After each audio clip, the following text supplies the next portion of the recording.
Good evening, folks, and a hearty welcome to our drive-in theater. We have a wonderful evening's entertainment lined up for you, one that will provide several hours of pleasurable relaxation and diversion for you and your family. Did you fail to dress up for tonight's show? No tie, an old shirt and slacks, a house dress?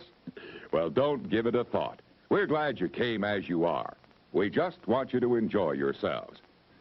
Don't forget to visit our refreshment center during the intermission or any time. You love the tasty array of snacks we have to offer. So will the youngsters.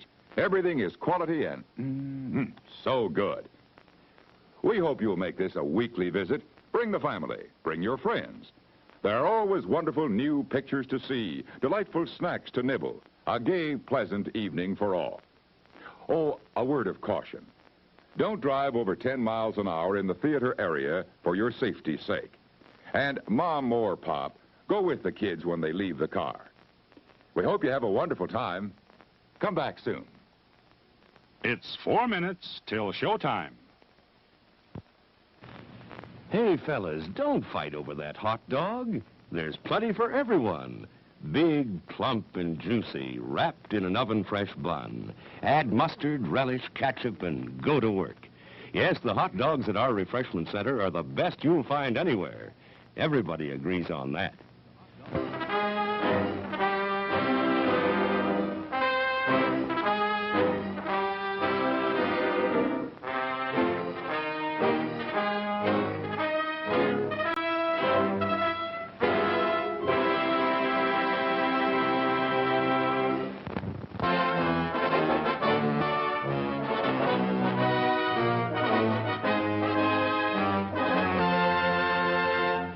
It's 3 minutes till showtime. Thirsty? The refreshment stand is open with everything to satisfy your taste buds. Here's the menu: the hottest, freshest, crunchiest popcorn, each kernel popped to its fullest with that real movie time taste. Cold drinks. You'll find your favorite ice cold, tasty, and thirst quenching. And hot dogs, hamburgers, and candy too. Now a short intermission, so you'll have time to make your selection before the show begins.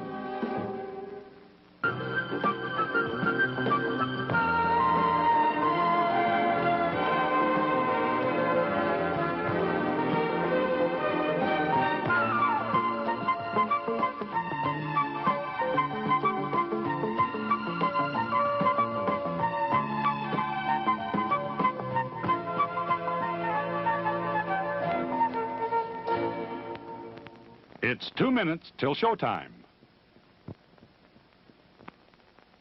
Your attention, please. All new hotshot electric in-car heaters have been installed for your comfort and convenience. Just insert heater through car window and turn on the switch. When leaving, please turn switch off and replace on speaker post. Warning, high voltage. For your own safety, do not attempt to repair or remove wires. Do not attempt to open heater unit.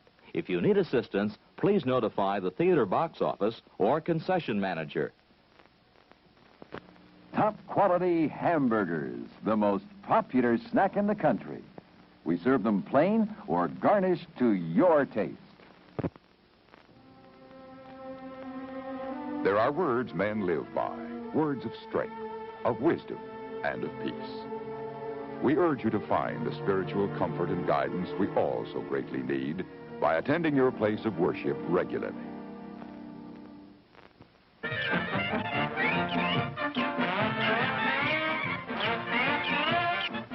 Just 1 minute to go.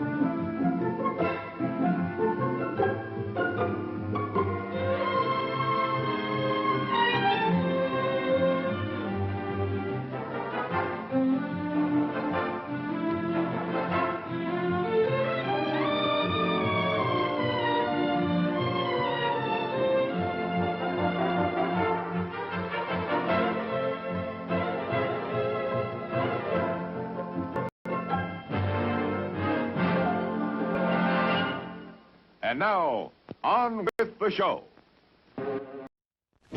No, that's not big enough. No, that's not big enough either. That's more like it.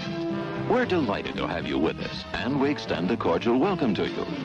We've lined up the top stars from Hollywood and from all over the world to entertain you on our giant screen with the new, colorful motion pictures you've been hearing about and reading about. To add to your enjoyment, we're all wound up to bowl you over at intermission time with live wire service at our snack bar, where you'll find a tempting variety of favorite foods and beverages. Your continued patronage is very, very welcome. Hello, fellow humans, and welcome to MotherShip Poker. I am Lyle Bateman, streaming to you live from Southeast Alberta in Canada, playing some pokers on the Unibet Poker today, and we'll be playing some pokers on PokerStars today as well. For the first time ever on MotherShip Poker, we're going to have a PokerStars PLO8 game running. I've regged into the 13-cent PLO8 in Tony Warrior's series, home game series today, so that will be up on stream in about 45 minutes time. That's why you see it listed on the current games playing. Currently, we got the Falling Star Bounty going in the top left. We've got the Comet Nano going in the top right, and we've got the Dark Matter Nano, which we won yesterday, in the bottom left. So we're having some fun here. We're playing some pokers, and we're going to have a good day again, I think.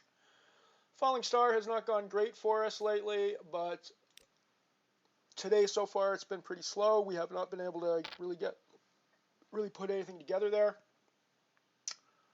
And hello, Ant-Man. Welcome, my friend. Definitely good to see you here.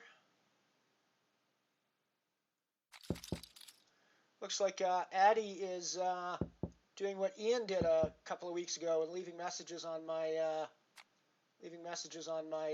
videos instead of actually talking in chat. So if you're actually here, Addy, come and say hello.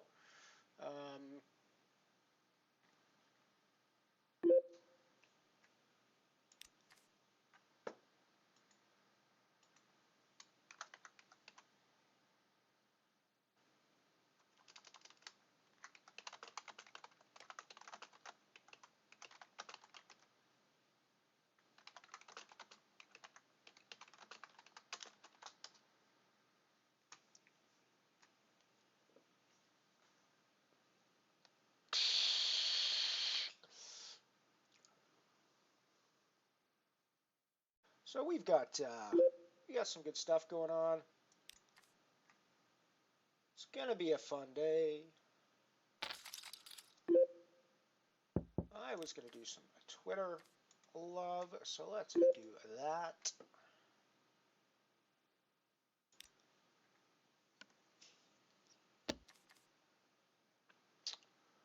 So bear with me while I do some Twitter work. Please, please, please, please, please.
Hello, Addy. How you doing, buddy? Good to see you. Glad you made it to the chat. Glad you made it to the chat. I saw you commenting on a couple of videos. Ian did that a while back. There must be some mode where it looks like you're in chat, but you're actually just commenting on videos, because Ian got caught by the same thing a couple of weeks ago when he came in to hang out with us.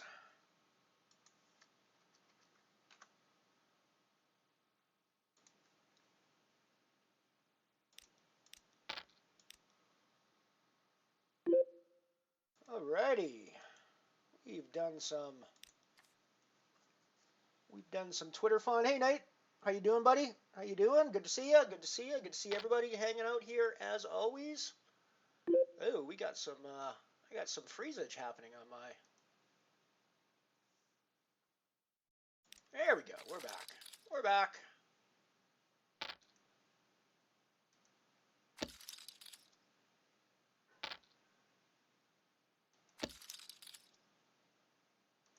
Wasn't anything wrong with the stream. It was something wrong with my television set.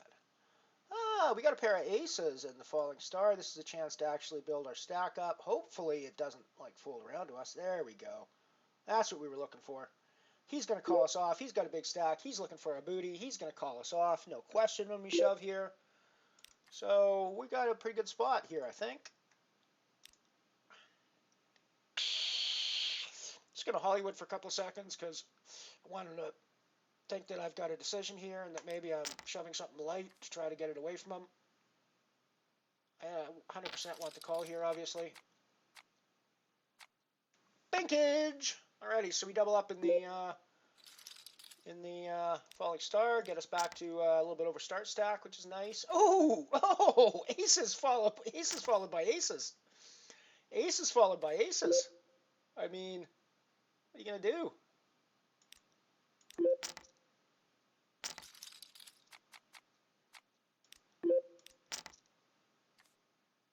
Good God. Good God. I just lost a huge pot. Queens against ace king when it ran out spade, spade, spade, spade on the dark matter. Oh well. Poker, right?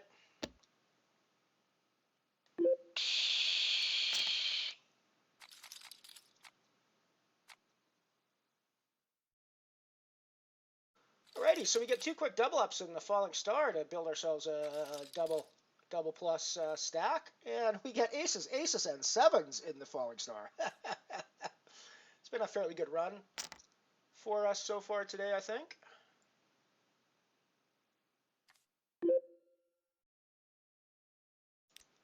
Here in the falling star, anyways. Elsewhere it hasn't been so hot.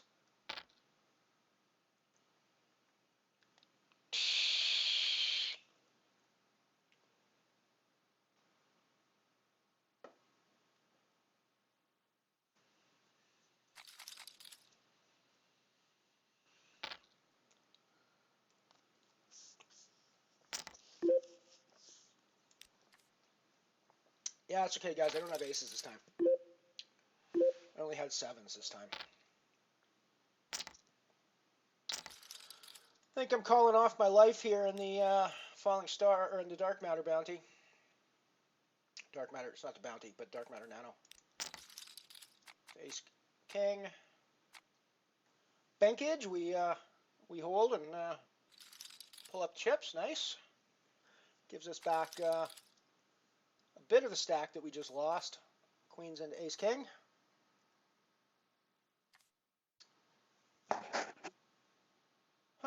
Maybe I turn the volume down a little bit. Hang on, let me I just turned the gain up a tiny bit on the mic, so that might improve things. I did had a bit of an identity issue yesterday, where I was playing with some new ad stuff, and somehow I managed to get rid of all of my volume settings to basically mute everything on this stream. And I had to go back through and manually readjust all my volume settings. I have no idea how that happened, but it happened. So I had to go back and readjust all my volume settings, and I think the mic might have been set a little low. So hopefully, I've just adjusted it. Hopefully it's a little bit better now.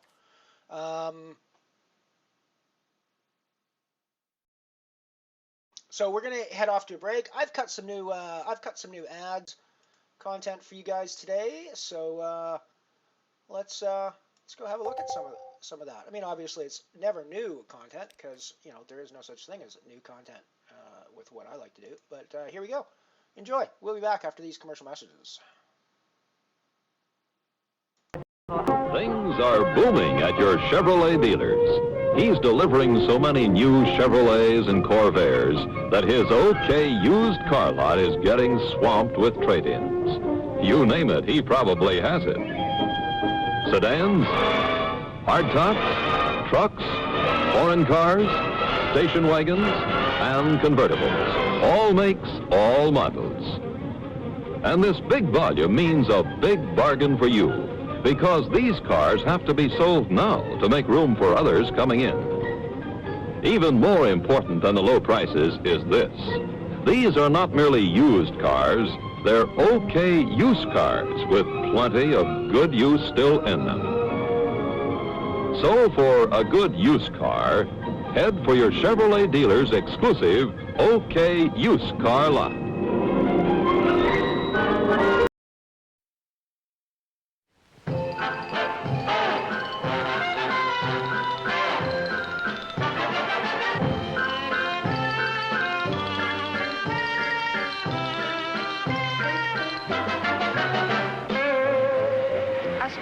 Smokers would rather fight than switch. What gives Tareyton the taste worth fighting for? Just this. There's a difference you can see in the filter. It makes a difference you can taste in the smoke.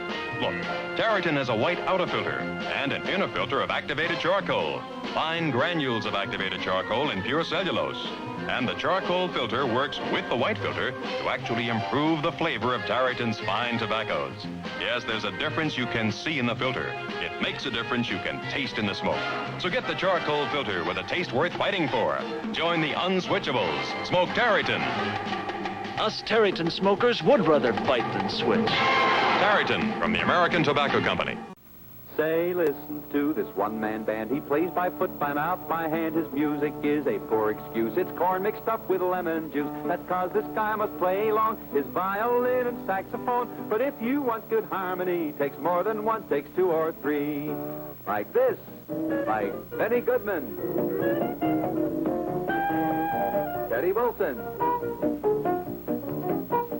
Gene Krupa, Lionel Hampton, all teaming up to make music together as the one, the only Benny Goodman Quartet. And whenever Americans team up, there's harmony. Whenever Christian and Jew, Negro and white work side by side, they're tuned up for freedom. They're solid. Remember, folks, we can make such beautiful music together.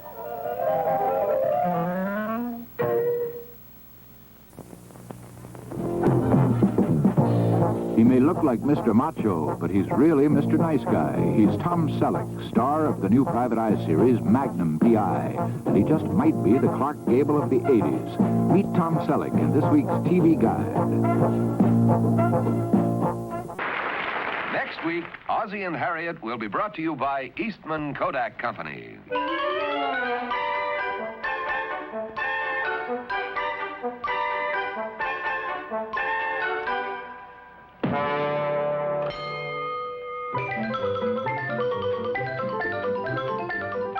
One good time, Deserves another. and you can double the fun of any day's outing. With a Brownie camera by Kodak. This Brownie Starmite camera, for example, is the handiest flash camera Kodak ever made. And it lets you get good pictures the first time, with no instruction at all. No instruction at all. You can count on clear, bright snapshots in black and white or color. Even color slides you can show as big as life. The Starmite camera with built-in flash holder costs less than $12. Other Brownie cameras cost less than $7. Remember, only a Brownie camera gives you so much pleasure at so low a cost.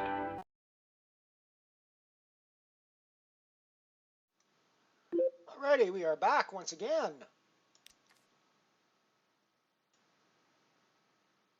Okay, gave my mic a little bit more volume there. Hopefully that helps a bit. Maybe I'll add a bit of adjustment. Oh, that might help a bit too. I just made a slight adjustment on the position of the mic as well. So that might be, oh, maybe that's why. Maybe it's because I was wearing it in a slightly different position on my head. So let's do that and see how that goes. I've adjusted the volume. I've moved the mic position a little bit, so that should improve things.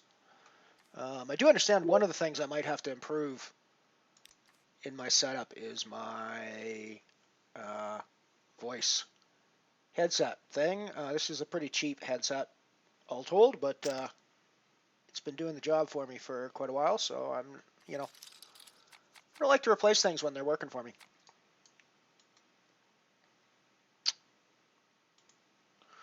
So the Falling Star Bounty, we were in pretty rough shape there until we got aces and doubled up, and then we got aces again and doubled up. So yeah, it was a pretty good, like 2 hands in a row we got aces. It was a pretty decent deal, and we got paid off both times with a shove. So it was pretty nice. Oh, and of course the important part of that is we also held, which is the other nice part of that, because just because you're getting your money in with aces doesn't mean you're walking away with the pot. That's for sure. We've all seen that happen before, right?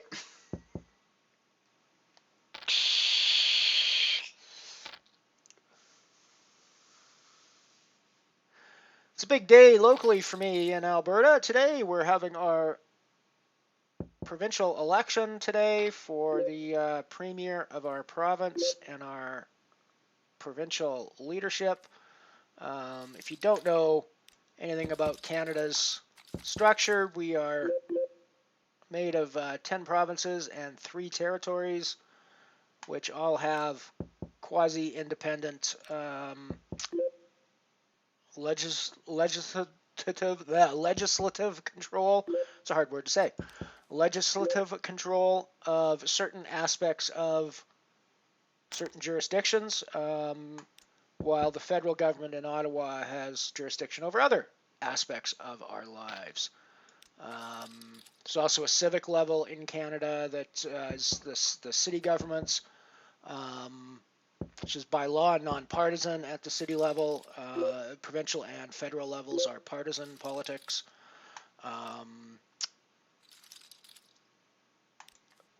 So the election's happening today, and it's quite an important one for us here in Alberta, I think. We've got it's kind of astonishing, actually, that the front runner in the election is actually the campaign he ran to lead the party, to lead his party, is under RCMP investigation for money laundering or for campaign finance issues and for it was a false speaking to say money laundering. That's not true. He is not he's not under charge for money laundering. He is under investigation for irregular campaign finance issues, as well as for running a kamikaze candidate in the leadership campaign whose basic job, it appears, was to run in the campaign, throw dirt at this leader's competitors, and then just before the leadership vote, drop out of the race and throw his support behind the leader. It's quite a bit of documentation supporting that whole theory. So there's that. He's got at least one candidate that is also under RCMP investigations for entirely different reasons. And he's got 3 or 4 candidates that, let's just be generous and say that they've said some pretty vile things in their past about various kinds of people. And yet he's still the front runner. That party's still the front runner in the election. So I'll be a little bit appalled at the end of the day if things end up the way that they seem to have ended up. I'm not a huge supporter of the policies of the government that's been in place for the last 4 years, but I think the economy's been such that they've done the best job they could. So I'm not hugely impressed with their economic performance. I am very impressed with their performance on social issues. And I frankly think that this election, that's the important thing, because none of the economic issues were ones that anybody could have done about. Anyway, so that's my political diatribe for the day. It's a fairly important day for me locally here in Alberta simply because of the election. I'm not going to be paying any attention to well, there's no results coming out until after the stream is over anyways, probably. It'll be like 8 or 9 or 10 tonight before results start coming out. So like 10 hours away probably. But yeah, so I'm not really going to pay much attention to it while we're on the stream. That's going to be sort of the end of what I say. But yeah, it is a pretty important day for me today in matters completely unrelated to my poker stream. Yeah, cool, good. Okay, so glad to hear the mic is everything's better now.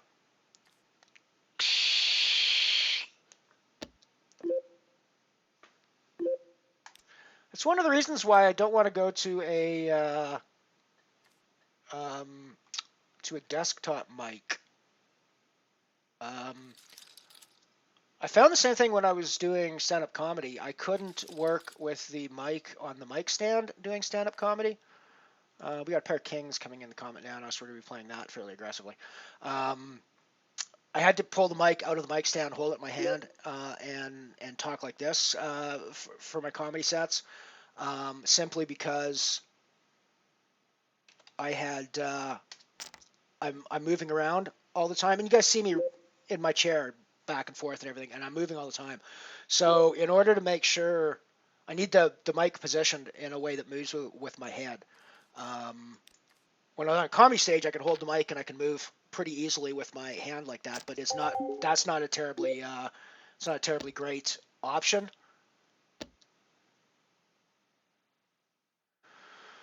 Oh, does he just have the ace? Does he just have the ace, or is he doing this on spades? What do you think, folks? Is he doing this on spades, or does he just have the ace? I mean, I think he's just going to have the ace a lot when he calls behind there. I think he's also going to have under pairs.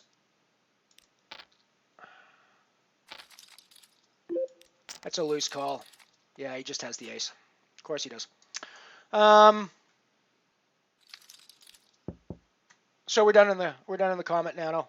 I'm probably going to jump into the black hole nano to replace that tournament. I wasn't going to jump into black hole because I have that PokerStars tournament coming up shortly. But now that I'm down a tournament on Unibet, I will jump into the black hole as well. Oh, geez, I haven't done any of my stats or any of my dollars for today either. So I need to do that as well once I get registered here in the black hole nano. Alrighty, so the black hole nano is up on screen. The Comet Nano is done for the day. I mean, that's probably a loose call. I didn't need to make that call. He's got the ace there most of the time.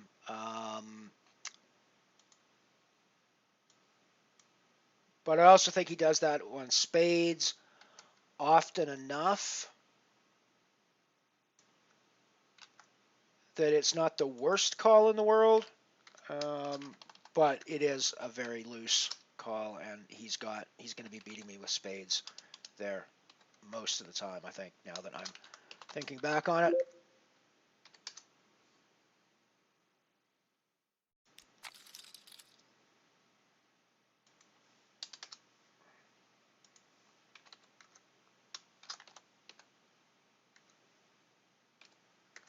So for the record, just so everybody's aware of exactly how I do my record keeping, the Unibet Free Roll Challenge is not directly related to the stream, i.e. I have results in there that I have not been on stream for, obviously.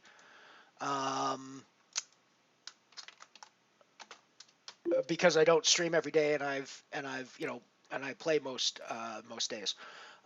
But equally, it's only for games that I play on Unibet. So even though we're going to be streaming later, I went and voted already, Mike. I did that before the stream. That was one of the reasons the stream came up late.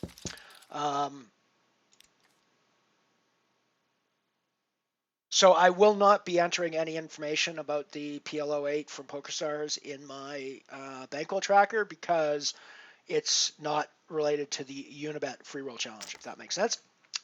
So just so you guys are aware, that's we'll be playing it. You guys will be seeing it on stream, but it won't be reflected in the numbers that you see on stream because it's not a Unibet tournament. Yeah, no, I was out. I was out this morning. I did the votes. Hey, Krypton. I did my voting already. It was a pretty quiet day. We had a lot of people voting in the advance polls, which I hope means people that were just disgusted at the leader who's, should not even be in the race, frankly, in my opinion. And I'm hoping that it was a bunch of people that went out and voted the other way. I'm worried that it was a bunch of people that wanted to get their votes registered because he's been leading pretty substantially in the polls, and it's not a huge surprise to me given where I come from because it's a pretty there's a lot of Albertans that are proud to declare themselves rednecks. So I live in a fairly backward part of Canada. Canada's a fairly progressive country from coast to coast, and so even quote unquote backward Alberta in Canada is probably more progressive than a lot of other places, but it still is not the greatest spot in the world.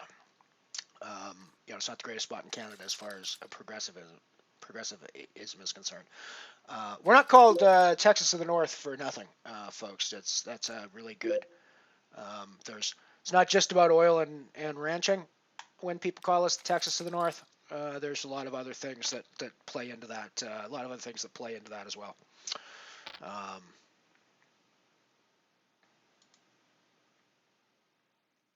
So I made sure I put my vote in. Hopefully it will turn out differently. The polls have not been very good at predicting things recently in Canadian elections, so that at least gives me a little bit of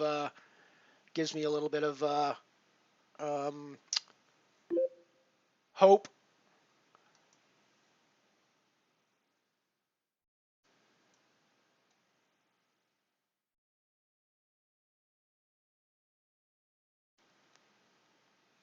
Nice, Krypton. Thank you very much, my friend. I will take the run good.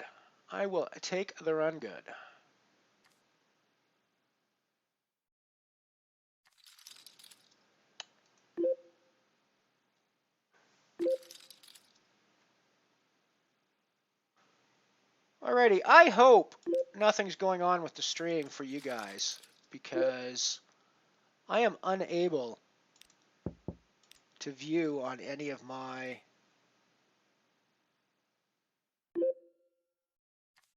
or at least it's super slow on my other devices at the moment.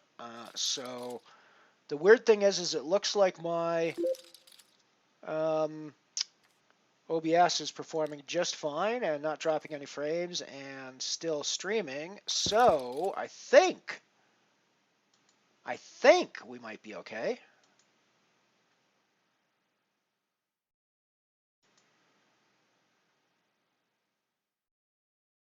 And it looks like my live preview on the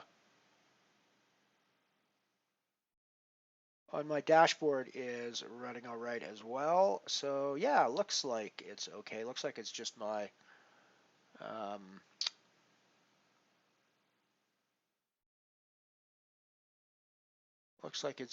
Media PC viewer that's down. Alrighty, cool. Just wanted to make sure you guys were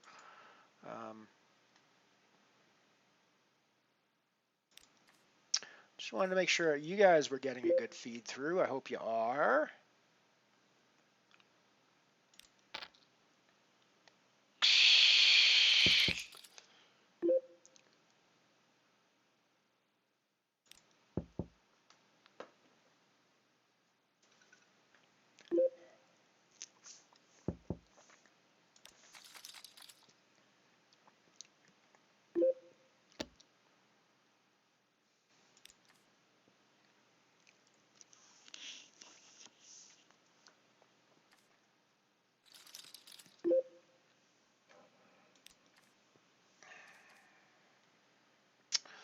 It is a PLO8 tournament that's part of a home game run by a British fellow named, well, his Twitch name is Tony Warriors.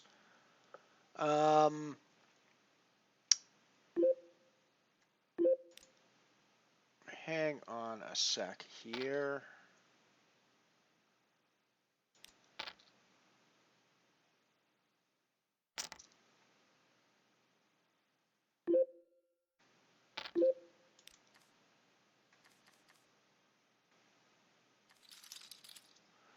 Potentially something happening here in the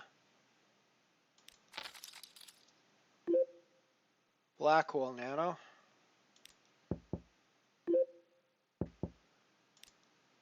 One second and I'll give you some more information on the Tony.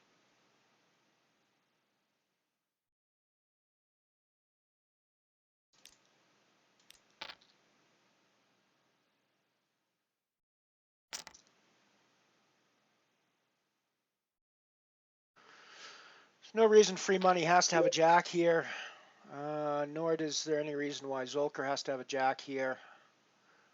Spades is going to do this. 8-10, 10 queen, those sorts of hands are going to do this. We hit our set, but it also brings in the straight draws with queen king and 7-8 hands like that, which could have been behaving that way on the turn. However, anybody that hit a jack and was playing the jack on the turn, we've just gotten ahead of.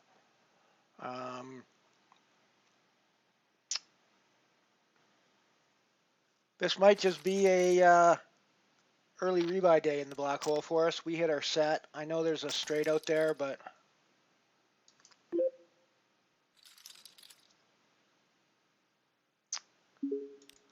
we pull in a nice double up in the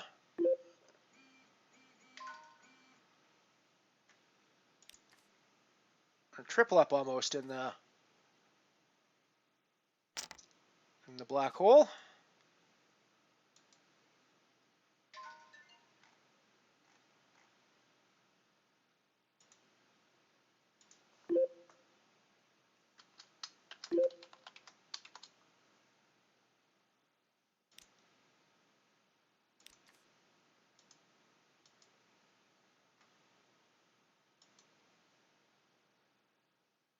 So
Geez, I don't know if you guys can hear that on the... No, it doesn't look like it's coming through on the mic, but I've got... my computer might be having some issues. It's grinding away at the moment.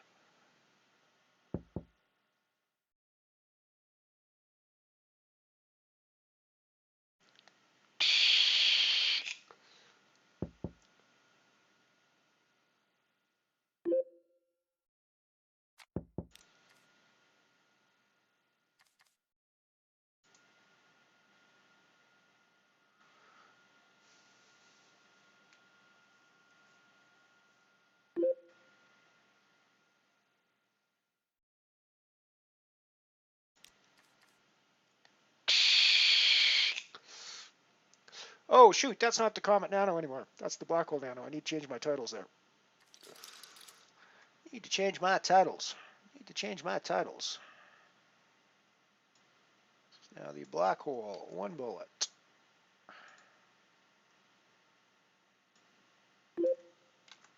There and there.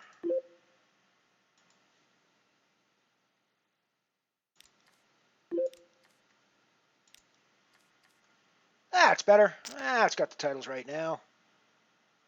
That's got the titles right now. I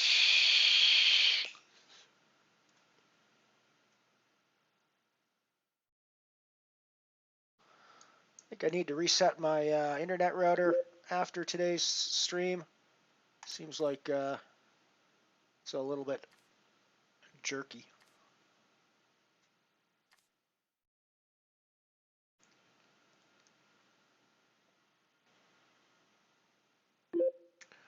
We do have remarkably good internet here in Canada, I must say. We pay through the nose for it. We pay where it's kind of absurdly expensive, but I have to admit that we get very, very, very solid, very good service. If you're in an urban area of any reasonable size, anyways, you're guaranteed to have some level of fiber service at this point. Maybe not fiber precisely. You have some level of hard line broadband service, at least at the ADSL level, in every urban area bigger than 20,000 people probably in Canada now. And it's stable as hell for the most part. So it's, I wish it was cheaper. But if lower prices meant worse service, I'm happy enough to pay the price that we have for the service that we get here.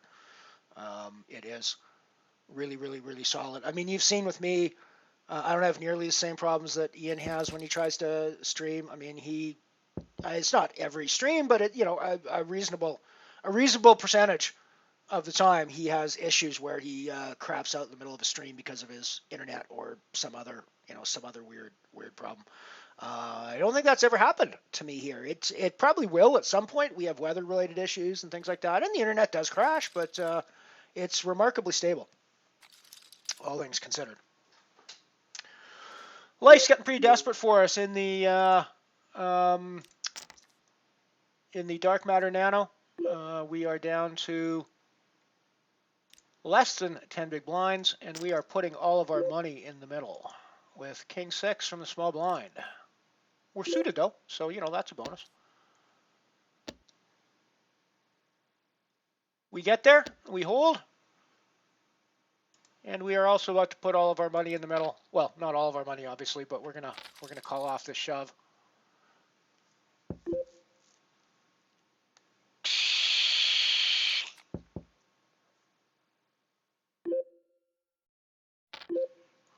I should have actually re-raised on that one. I didn't actually realize there was somebody yet to act behind me. I should have thought more about that. But I'm going to call one street. We hit our top pair. And I'm going to value bet my ace.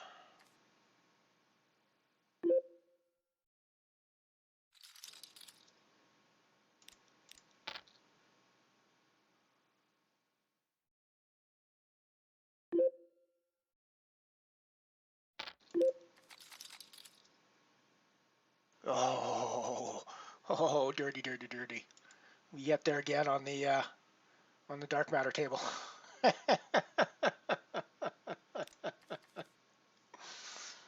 That was this an extra dirty? It was actually even dirtier than it looked like there. Let me bring that up on replay actually and run that one through for you guys because that was even dirtier than it looked when I clicked over there.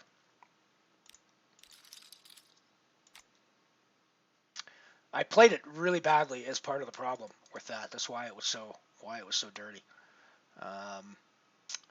Alrighty, so there's the replay table.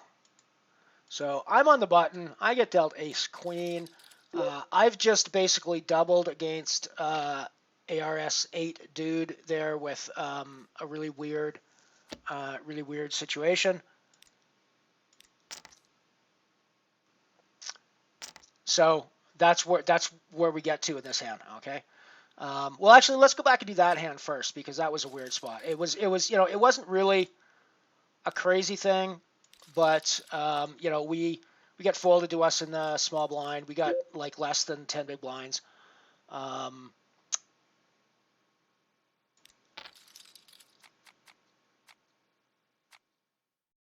Oh, wow. Wow. Okay, there's another hand that we're gonna have to show in the dark matter. If I win this again, these two hands, well, these three hands are gonna be the reason that I did. So so this one goes in, it folds around to us, we shove, he calls off. He's got us beat, but we have overcard, so it's a race situation. And it's a race situation that we win. Not a big deal. Might tilt him a little bit, but nothing too serious, right? So we move on to this hand, where I get dealt ace queen on the button. Folds around to us. We put in a raise.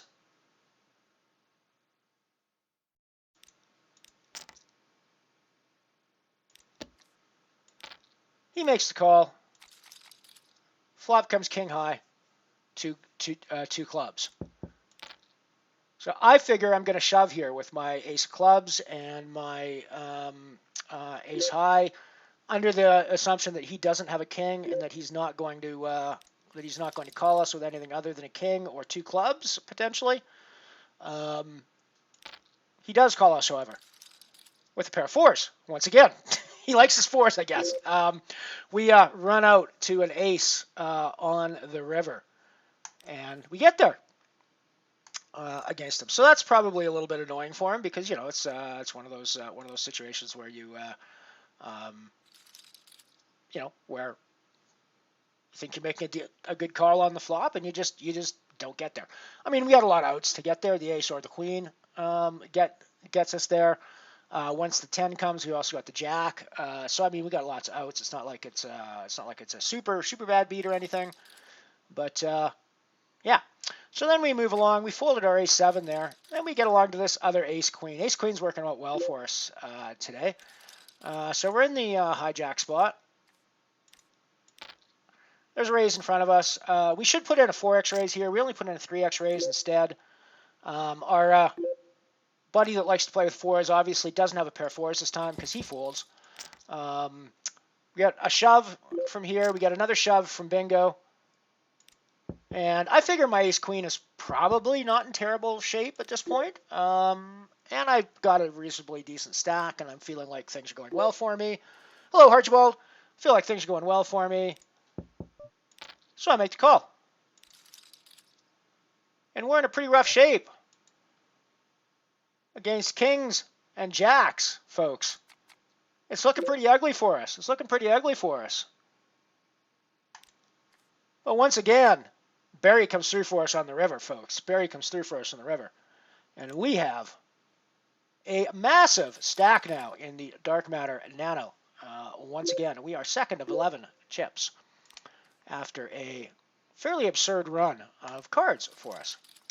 Just had the PokerStars PLO8 pop up. Let me get that up on screen for you guys.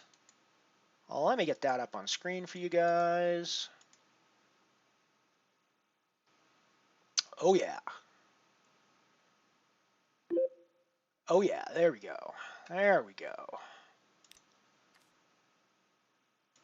There we go. Look at my pretty pink felt there on PokerStars. Warriors Clan. So we're playing PLO 8. If you guys don't know the game, it is a pot limit Omaha. However, it is a split pot game where half the pot goes to the high hand, half the pot goes to the low hand. Low hand has to be 8 or better. In other words, all 5 of your cards have to be lower than 8 to go with a low hand. And we're actually going to be starting this off fairly aggressively here, folks, because we got a pretty good hand here. We got ace-4 for low. We got diamond. We got diamond. We had the diamond draw to the nuts, and we have pair of aces for high. So it's a good hand.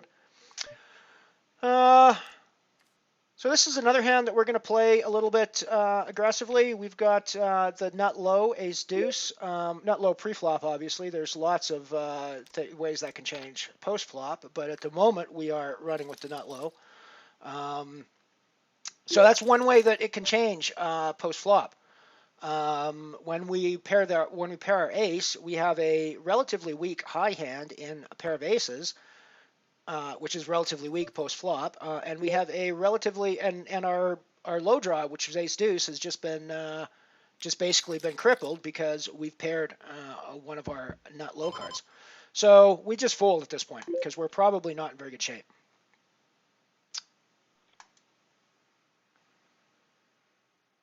Yeah, I wouldn't have thought he should be calling off 4-4 there with his stack. It's not a hand that we play in 08. It's getting a little tough for me to talk too much about the games because I've got other things going on. So here we got a pair of queens on the black hole nano. I'm going to put in a 4x.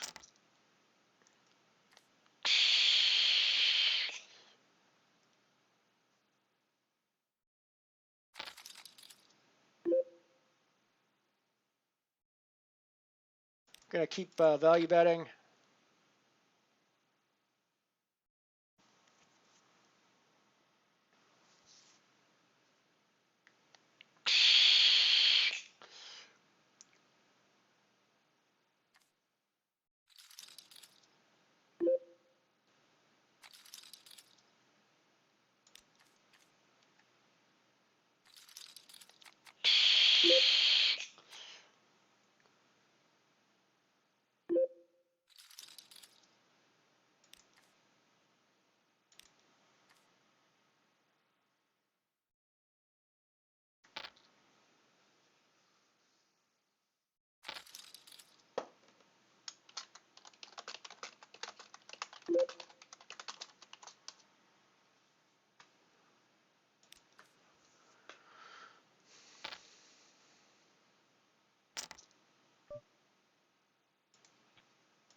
Quick look at our full layout at the moment.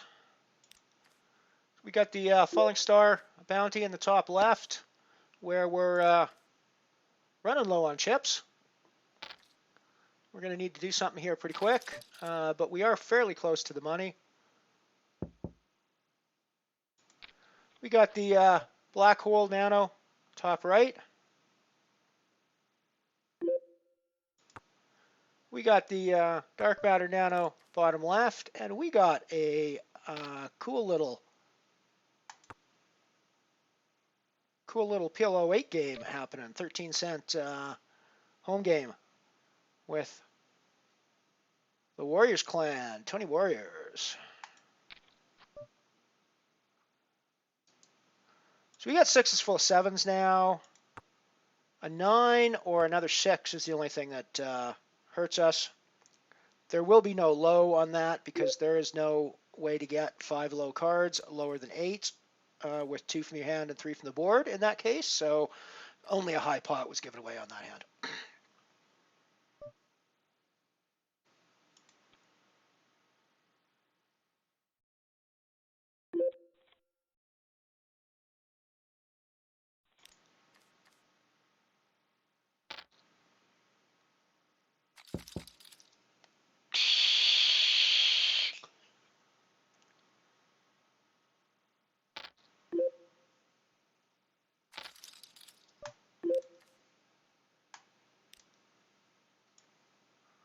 Yeah, I'm not sure my ace queen shove was great either, to be honest. But I mean, it worked out for us, which is not terrible. So, anyways, yeah. So that's what's running on us now. It's kind of funny that PokerStars is still using 4x3 size tables. They don't really fit well onto the layout, but that's the way it goes. I don't play PokerStars very often.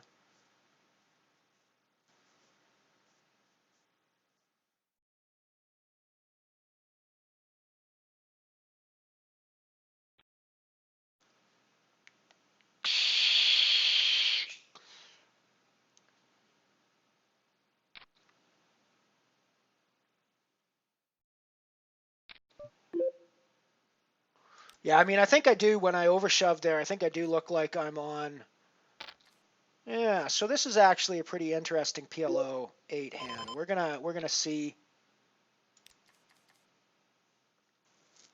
some cards. It does not work out for us. The reason this is such a good PLO 8 hand is we've got hearts, we've got lots of straight draw possibilities. We've got 2 cards to the nut low, the deuce of the 5. It's not the best low, but it's one of those that can easily hit the nuts on the board. We now have got the flush draw.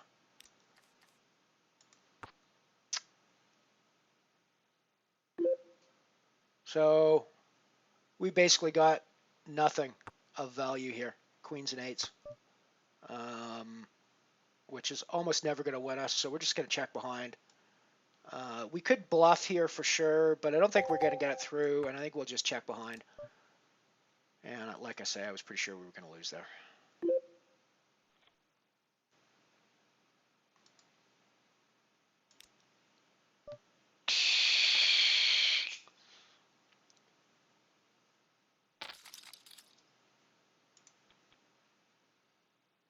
I could have played this hand for sure with the 4-5 diamonds in there, but it's a little bit too weak in the rest of the hand to really be of interest to me.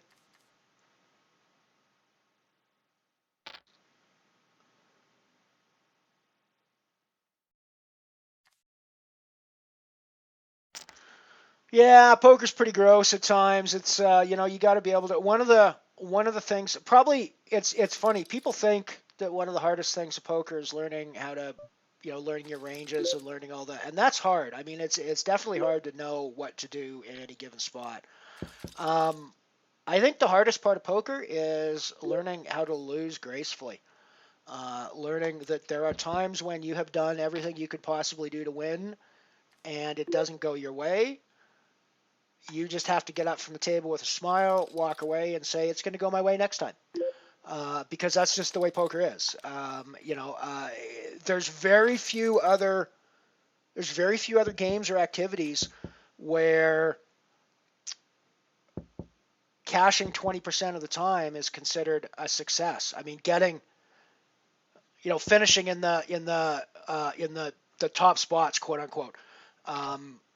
20% of the time is considered a good score. I mean, that's pretty rare, right? I mean, you end up in things like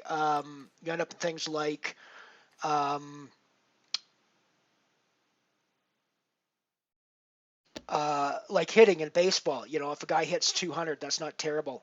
That's not terrible in baseball. But even in baseball, even hitting a ball, which is one of the hardest things in sports to do, hitting a ball hitting a round ball that's moving upwards of 70 or 80 or 90 miles an hour with a round stick is one of the hardest things in poker or in sports to do, I think. And even that, you expect a 30-35% success rate on it. It's very rare that, something like 20-25% success rate is considered. We just busted out of the Falling Star bounty with King Jack into 9-9 with a small stack. So that was largely a 0 day for us. We didn't take any booties in that. We got close to the money, but we didn't quite cash. We were 10 away from the money when we busted. we didn't have a stack where we could have survived, so we had to kind of do what we did. But so this is an interesting hand on the 08. We're definitely going to see a flop on this because we don't have a nut low. There's a few low hands that beat us now, but we've got to draw to a pretty decent nut, pretty decent low hand. And if an ace or a 3 comes, we're going to be in pretty good shape. Especially the ace. If the ace comes, we're going to be in pretty good shape. So I think we're going to be calling this. Ugh.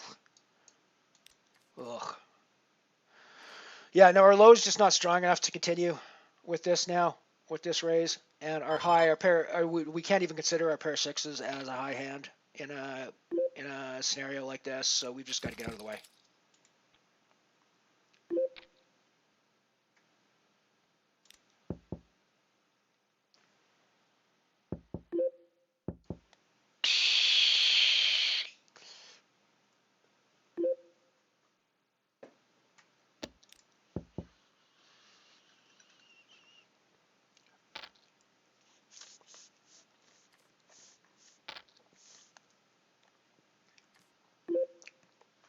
The full house takes it down.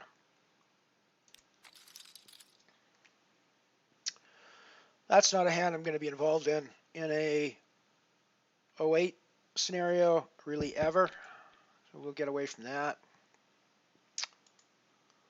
Let's go watch some of the other tables. I'll come back to that if there's interesting hands going there.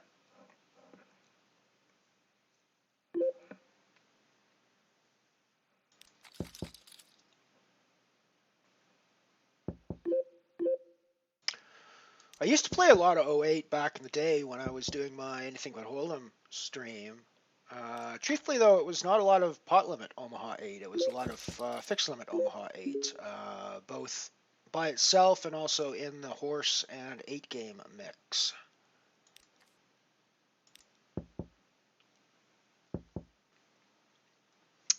Actually won one of the daily PokerStars tournaments in fixed limit Omaha 8s back in 2015 for $500 or $600, and that was I think that's the biggest online score I've ever had. Still,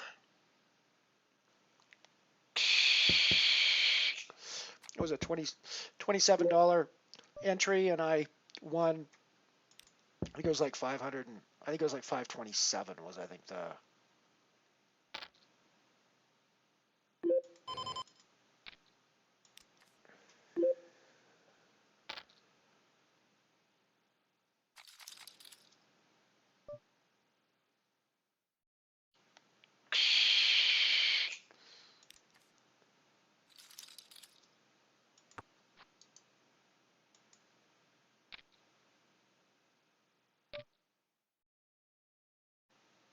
So there's a hand developing on the PLO 8 table.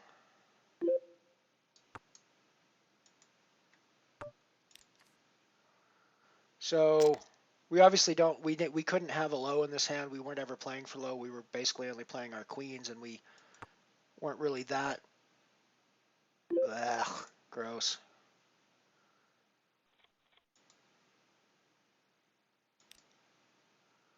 Gross, gross, gross. It's not working out well for us so far in this, but it's the way it goes. That's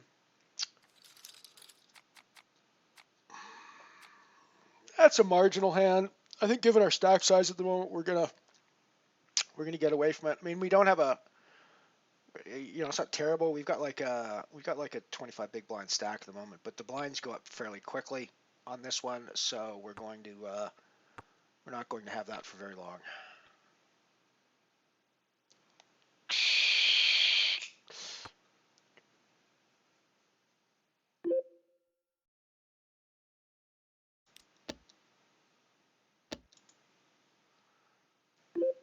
See what happens here on the black hole table.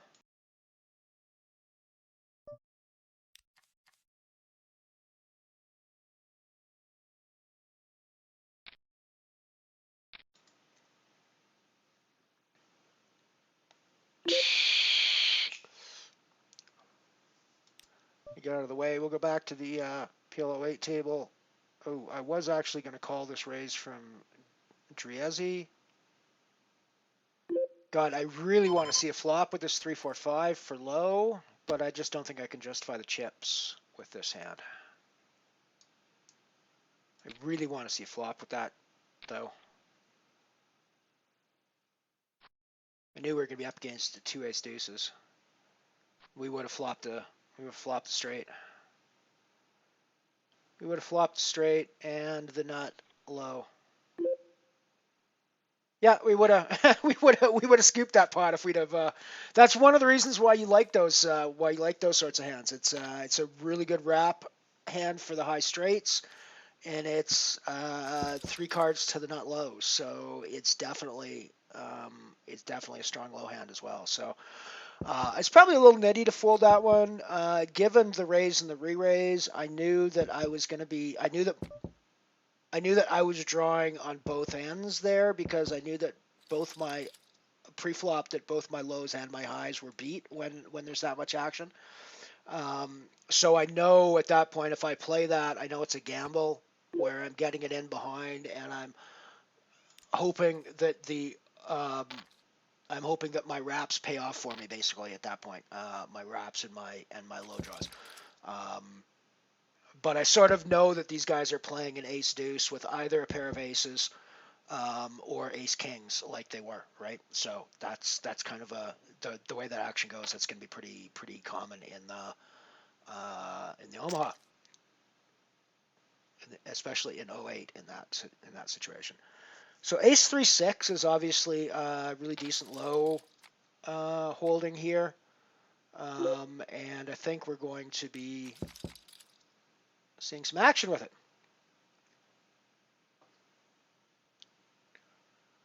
We do have the clubs. They're not clubs though. So when you've got suits and Omaha are not great unless they're like nut suits. That's what makes them really strong. They're not terrible, obviously, and a flush is never two. But if you're playing a non-nut flush and somebody's playing back against you on a board with a flush on it, you're almost always dead in Omaha.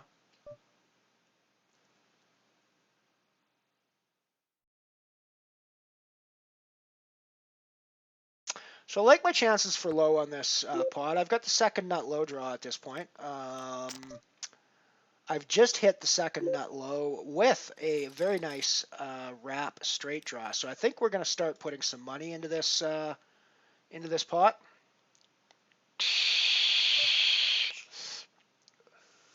So we've got the second nut low, and we don't have a high draw. We don't have a high hand really, but we've got the second nut low. So I think we're going to keep value betting, and we'll probably split this. Yeah, we're going to split this. That's cool. I'm happy with that result. The reason I bet there when I know I don't have a high is because he can fold if his high isn't terribly strong. So I always want to get my money in. I could absolutely raise this hand. I'm just going to call behind for pot control because I don't want to give him extra chips if he wants to raise. I don't want to give him extra size pot to put in at this point. Right, so we've obviously flopped a great hand for us high-wise. We're not thrilled with our low draw ever in this spot because the 5-6 is always going to be behind a lot of other low hands. But we've got basically, we can hit a 2, a 5, a 6, or a 7 to give us our straight here. So I think we're gonna put money into the pot in this case. We're going to call this off from Drizzy 100% of the time and see at least. The question is if we want to put in a raise or not. I think we probably don't want to put in a raise here. I think we just want to play our position. The 3's not the greatest hand for us. 3's not the greatest card for us. And I think we just check back here, see a river, and reassess. So that's an amazing card for us because it kills many of his nut low draws. Well, it kills all of his nut low draws. Gives us the nut straight And basically, so we're going to lose to diamonds sometimes, and we're going to lose to some full houses from time to time, but we just got to put our money in the middle and hope for the best here. Once again, we split the pot with him, and I'm okay with that. Obviously, we're not expecting him ever to be on quad threes there, but, you know, what are you going to do? So in a straight pot limit Omaha context, I'd be playing this hand pretty much all the time. In an 08 context, it's a lot less attractive because you essentially are giving up half the pot right from the start. So I'm just folding.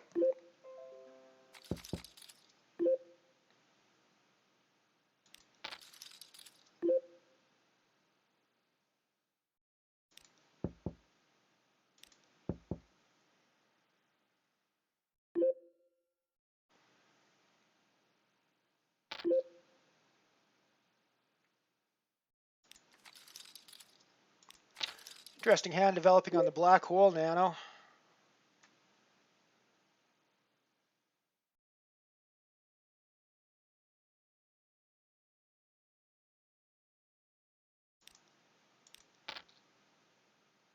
I think we just rivered them. If they had a queen, we just rivered them.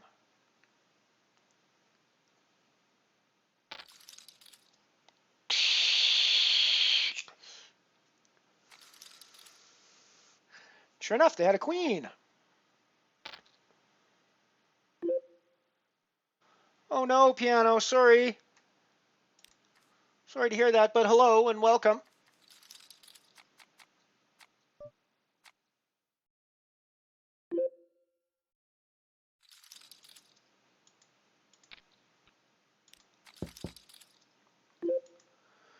Got put in a raise under the gun here with ace 3.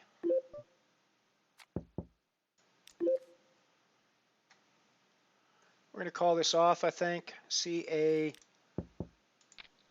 flop. So we've hit top pair. We've got straight draws. We've got a decent shot at low if it goes runner, runner, low. So I think we're going to keep betting into this. Although it was a re-raise, it got checked to us. So we've now got 2 pair. The flush came in, but don't think there's any reason for us to stop our betting.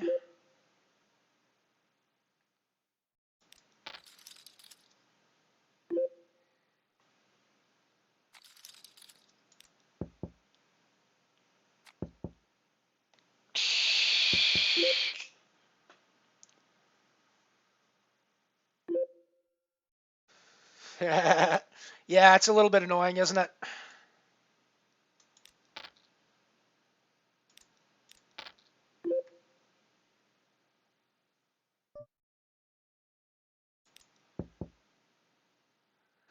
Gonna get out of the way here. We got a hand developing on the dark matter table. Why does the dark matter table not have a title on it?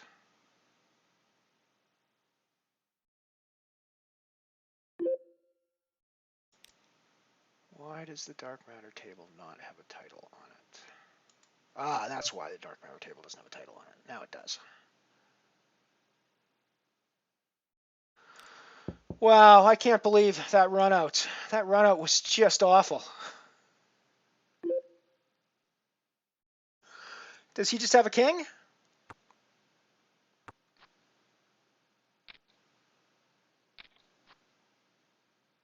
Does he just have a king? Fuck. I mean, really? I mean, really, people? Are you seeing this? Are you seeing me fold this hand? Fuck. Alrighty, we got a break coming up. Excuse my language there, but that was just gross and disgusting. Enjoy. We got some new ad content for you guys. So we'll be right back after these short messages.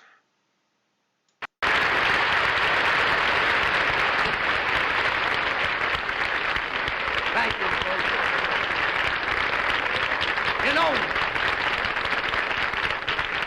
You know, Christmas time calls for a special kind of gift. Get her a Lady Schaefer fountain pen. But don't put it in a stocking unless you can write with her toes. For Christmas this year, here's the most glamorous new gift you can give a woman. The world's most beautiful fountain pen, a Lady Schaefer. It writes like a dream, and it refills like her lipstick.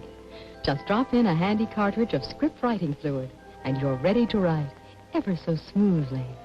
It writes like a dream, and it refills like her lipstick. The Lady Schaefer fountain pen. See the entire collection of Lady Schaefer fountain pens from $10 and matching Lady Schaefer pencils from $4.95. Fashion fountain pens in patterns of tweed, corduroy, and paisley. Fascinating tulle pattern in ivory or vivid mandarin red, jet black and gold, golden moire, silvered satin, and damask. Lovely Lady Schaefer fountain pens. And for everyone in the family, for wonderful gift ideas from just $3.95. Look for this handy shopping guide in the magazine section of today's newspaper. Here you'll find a whole page of Schaefer gift ideas in full color. From Schaefer's famous snorkel pens to one of Schaefer's beautiful new Lenox China writing sets. And of course the lovely Lady Schaefer fountain pen. Look for this display when you do your Christmas shopping. A whole collection of Lady Schaefer fountain pens. The most glamorous new gift you can give a woman.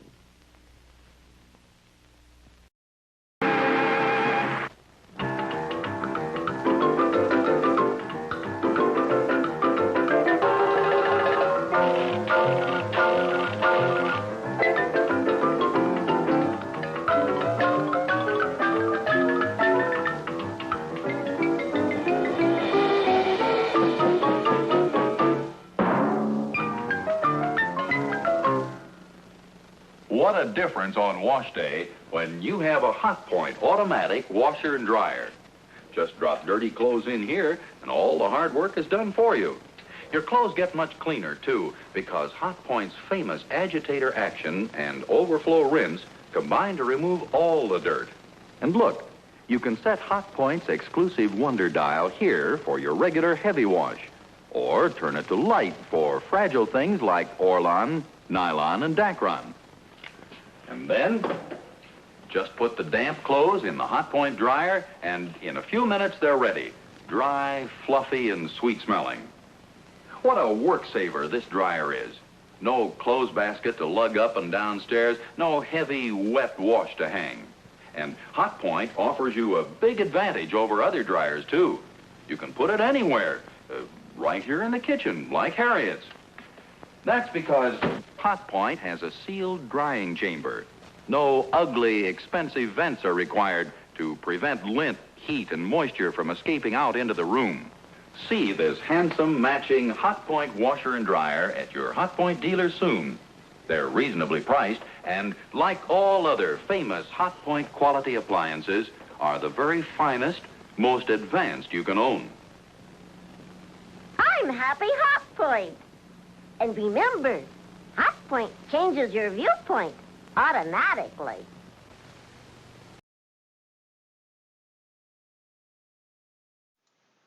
We are back.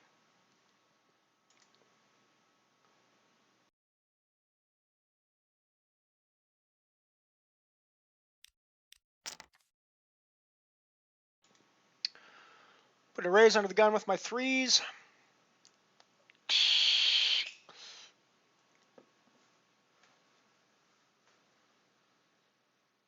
Oh, we're already in the money in the dark matter. Geez, I didn't even know that. we're final table in dark matter, or final table in the money in dark matter. I didn't even have any idea.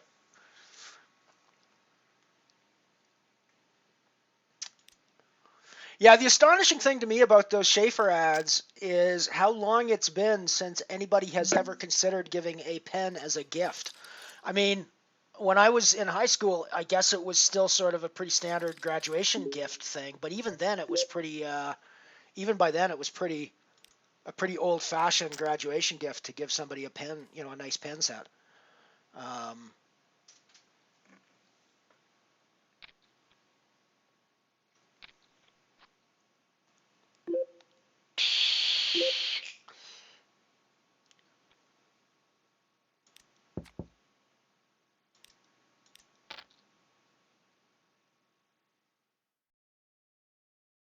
yeah, almost. That is pretty expensive for a pen, though.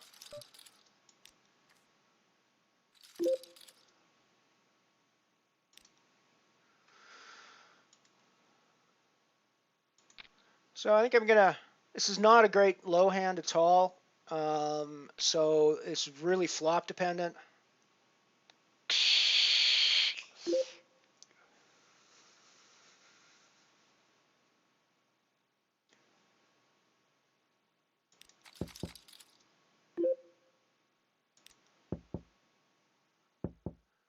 So this is just going to be a case of aces against kings sometimes with Drizzy. Um,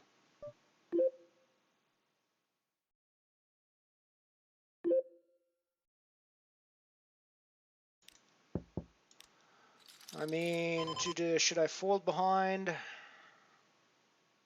Should I call behind? Should I reshove at this spot?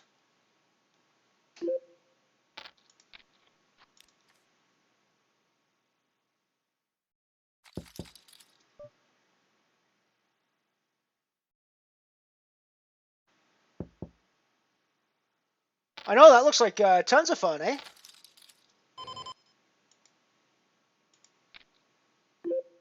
So I think we're all in with our, assuming that we have the best high. I have a feeling Drizzy's going to show up with aces, though.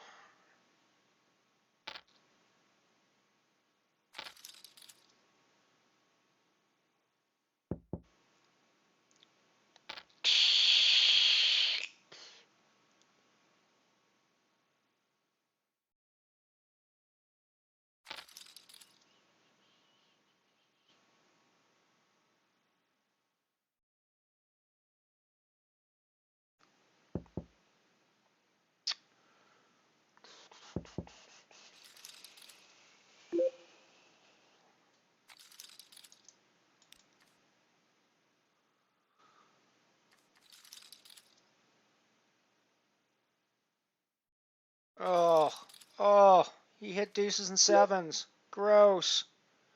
Gross. So gross. All right, we're done in the. That was a quick little foray into the Poker Stars fun, but we are done with that for the day.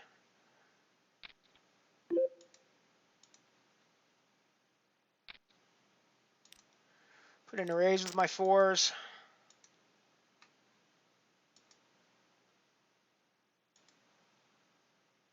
It was fun though. It's been a long time since I played 08.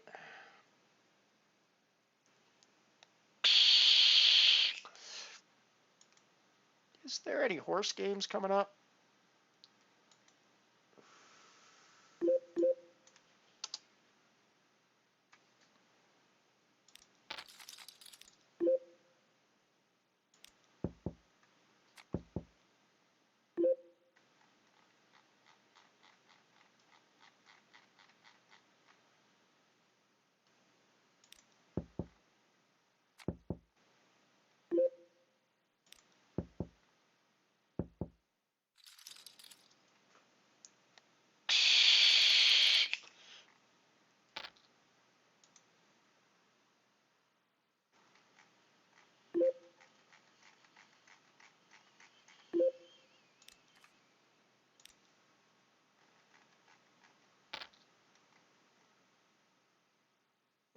$27 horse, but that's way above my bankroll.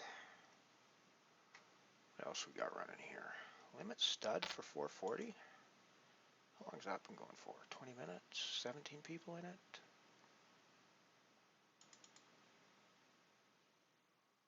Yeah, if it was stud 8, I might play that, but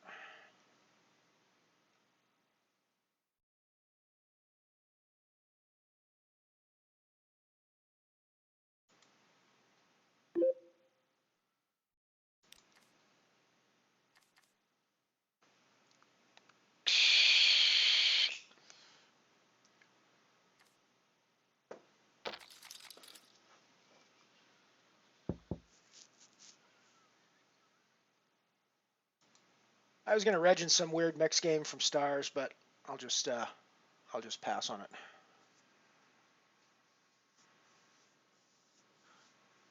Thank you very much. Thank you very much, Piano Cat. Thank you very much.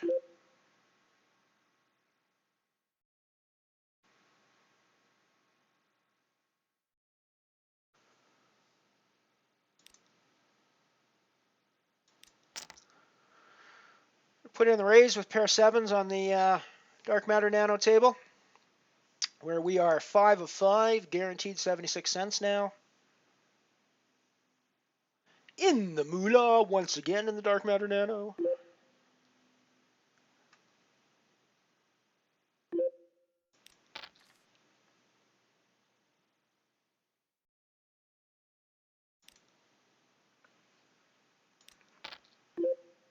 Put in the C-bet.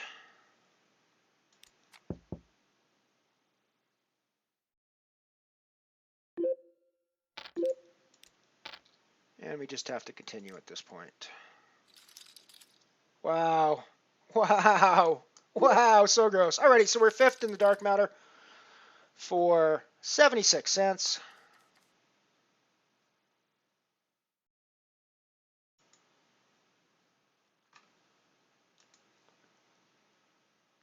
So we are 5th in the Dark Matter for 76 cents.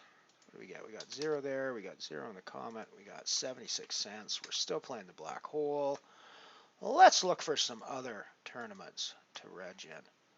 Oh yeah, so I tried to reg in the Easter free roll, and it told me there was a error, and it wouldn't reg me in the Easter free roll today, even though I was doing it from my ticket.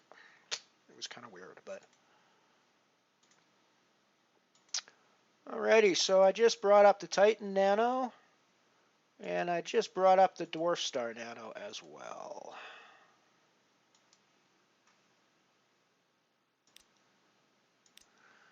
Let me get those sorted out in our...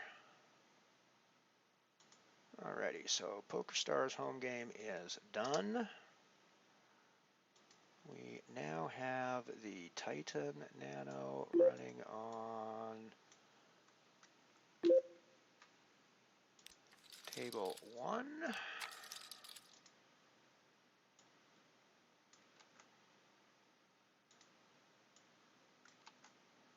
We have Black Hole on 2, and we have the Dwarf Star Bounty Nano on 3.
Alrighty, so that's currently what we got going at the moment. Top left, we got the Titan Nano. Top right, we got the Black Hole Nano. Bottom left, we got the Dwarf Star Bounty Nano. Gotta go add those to our bankroll tracker now.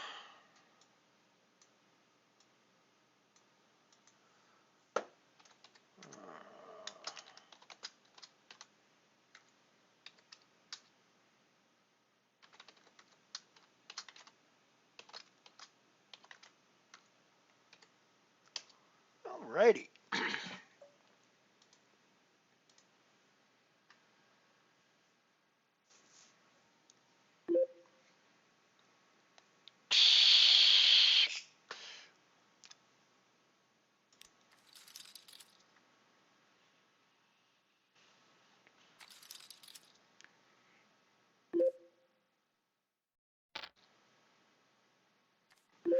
I like my pink felt on Poker Stars. Every time I have to change, every time I have to download the client again, I make a point of changing my felt color to that lurid pink because I really enjoy it.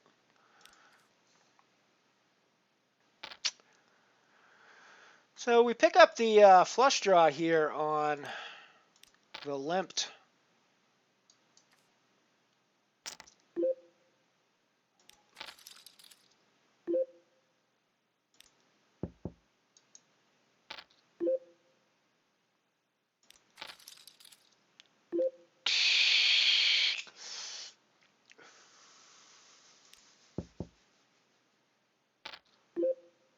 So I think we're calling off here with our jack. I mean, he's going to have a king here a reasonable percentage of the time, but he's also going to have a 9. He's also going to be on hearts. I mean, I know we're on hearts, but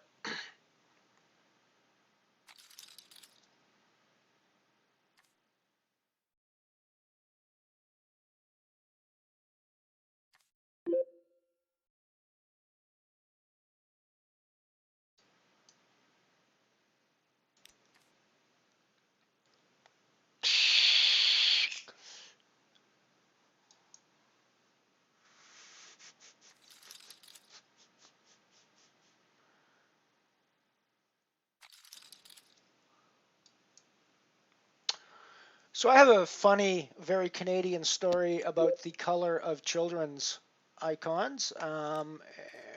It's probably going to be a story that doesn't have a whole lot of relevance to anybody else because I'm going to guess that nobody else in the world has ever watched the children's show, The Friendly Giant. It's a iconic Canadian TV children's program that was on when I was a kid, and I watched it obsessively as a very young child. It's like a toddler, well, not really toddler type show. Probably target age group would probably be like 4 to 7, I would guess. That sort of age range. It's basically a story about a friendly giant who lives in a big castle, and he's got a friend who's a pet stuffed chicken that lives in a bag hanging off of his wall. Don't ask questions.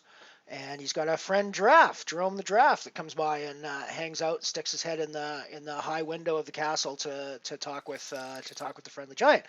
And that's basically the show, and they do children's stories and just all sorts of fun children's stuff, right?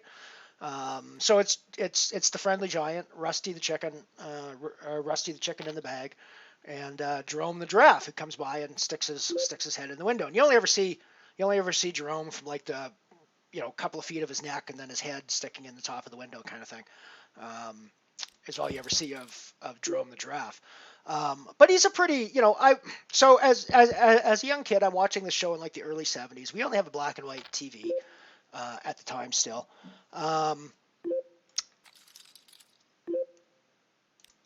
And so I'm watching the show, and Jerome the giraffe is one of my favorite characters, and he frankly looks like a giraffe. He comes up and he's got light colored fur on most of his body, and he's got dark colored spots on his neck and around on his face. So he looks like a normal giraffe. So fast forward 15 or 16 or 17 odd years, and I'm working a job as a 19-year-old young adult, selling vacuum cleaners of all things. So this will be like the early 80s or mid 80s at this point. And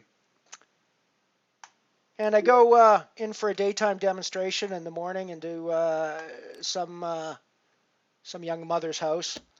And her little 4-year-old kid is sitting watching The Friendly Giant on their big color TV set. And I literally had to stop my demonstration when Jerome the giraffe came on the screen. And I just sat there stunned, staring at the screen for about 30 seconds. And I finally had to explain to the woman that my entire worldview had just been completely shattered because Jerome the giraffe is not a normal giraffe. Jerome the giraffe is purple and pink. Jerome the giraffe has a light pink skin with dark purple spots, which on a black and white TV makes him look like a normal giraffe. However, he is not a normal giraffe. He is like a psychedelically colored, weird weird ass flower child giraffe of some sort that and my entire worldview was completely shattered by the fact that Jerome the giraffe was not a normal giraffe. Now, I probably just spent 5 minutes telling you guys a story about a character in a show that you've never seen before, but hey, cross-cultural pollinization is one of the things that this stream is all about, I think. So you're welcome. Check out The Friendly Giant if you're interested. There's lots of wiki and probably even some YouTube clips of the show, I would guess. And you can see what I'm talking about if you can find some black and white clips from the early years and then compare them to the color clips of Jerome. You can see what I'm talking about. It really messed my head up as a young adult, I have to say.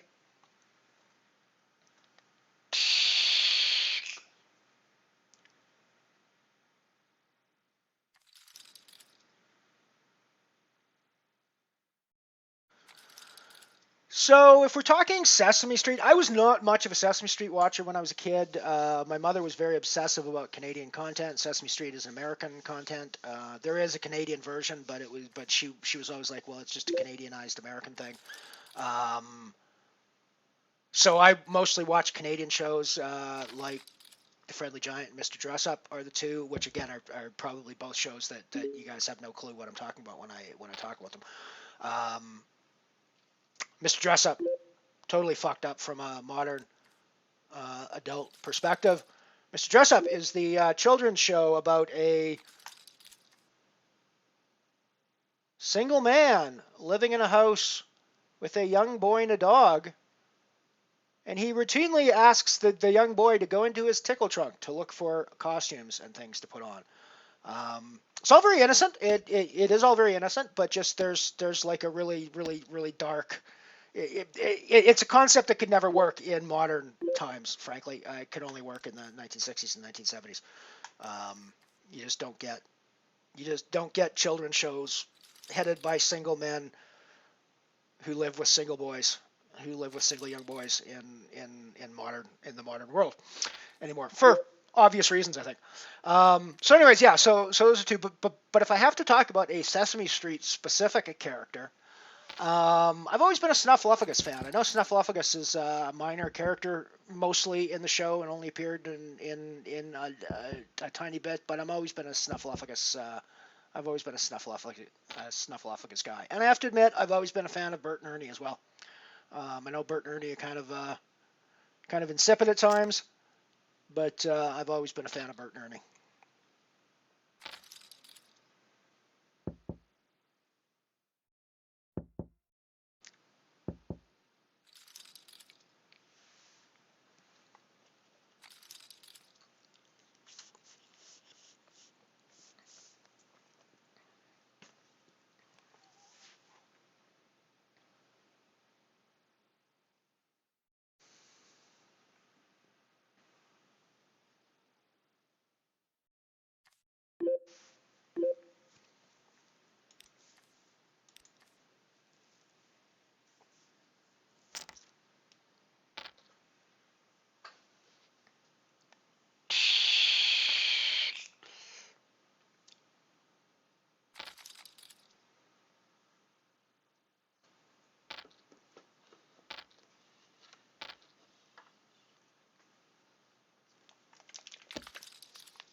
Yeah, it's amazing what you miss when you watch TV on a black and white television set, especially when the program was designed to be in color. You weren't missing anything when the program was designed to be in black and white because they shot the show in a way to make use of and to not limit it on the black and white. So you weren't actually, but yeah, when we're talking about shows that were shot in color and then you watch them on a black and white TV, there's a ton of stuff that you might be getting wrong or misreading in there.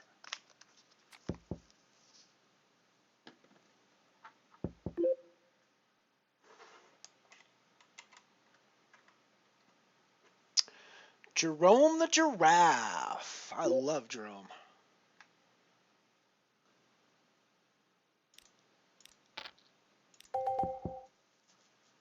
Jerome was always my favorite character on there. I was never a big fan of Rusty. I was never a big fan of Rusty the Chicken. I was always a Jerome guy.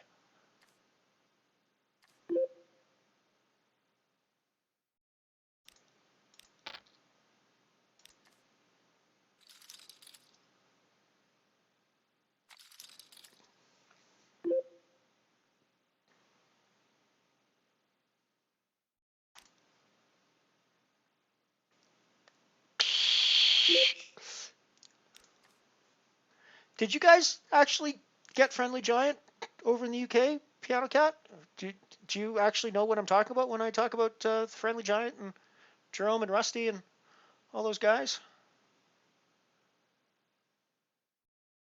I just love the opening segment where he basically the opening segment is you comes in over a drawbridge to this toy castle setup, and then you see this big hand reaching down into the toy castle drawing room, rearranging chairs for the kids to come in and sit in the Friendly Giant's drawing room, and of course it's this massive hand playing with little doll furniture. So it's really kind of a cool,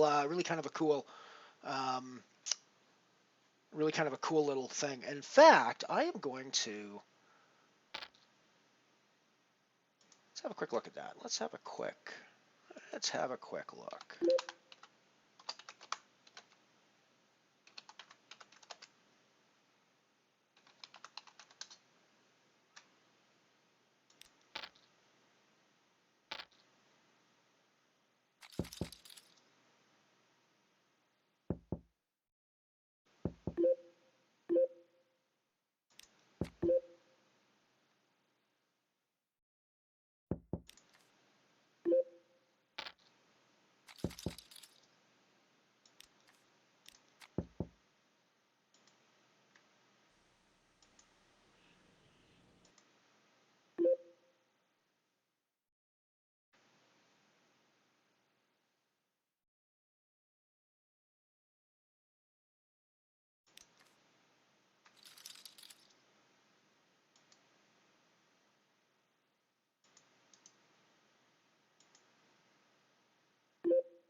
Hang on a second here. Let me do a little bit of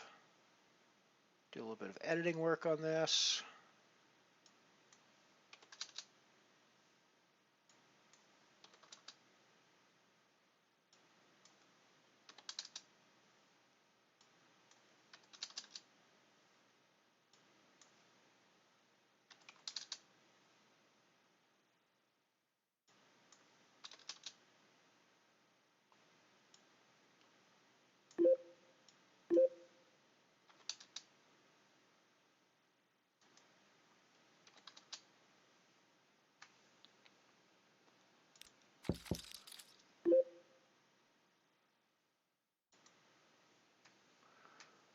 Alrighty, so this is what I'm talking about when I'm talking about the Friendly Giant, everybody.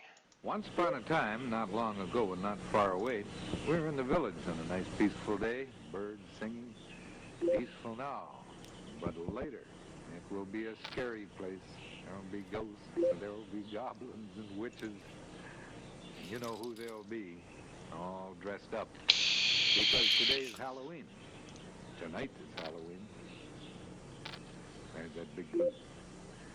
Now look up, way up, and we're on our way to the castle. I'll hurry over first and go in the back door so I can let the drawbridge down and open the big front doors for you. Are you ready? Here's my castle.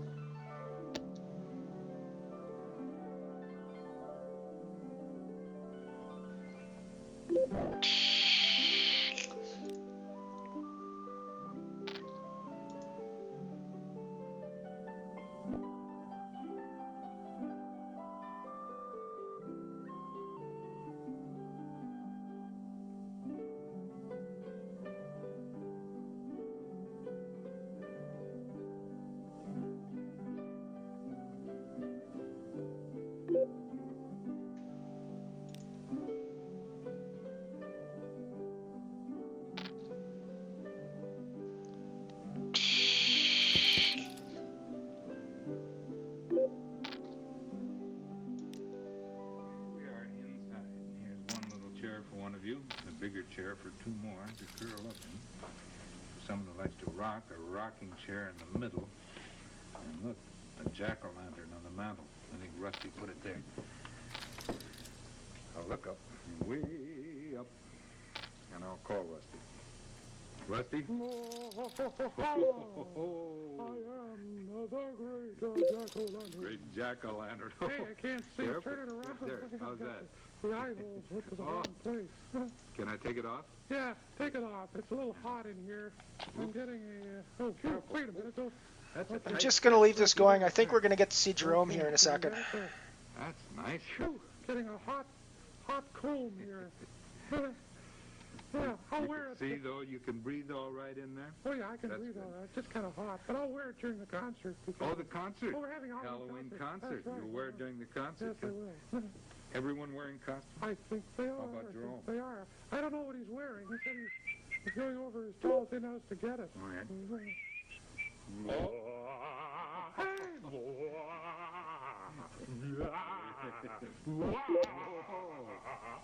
Come in. How scary. Witch. Scary, eh? What a witch. I decided to be a witch. I decided the tallest... And there's the Jerome that destroyed my childhood.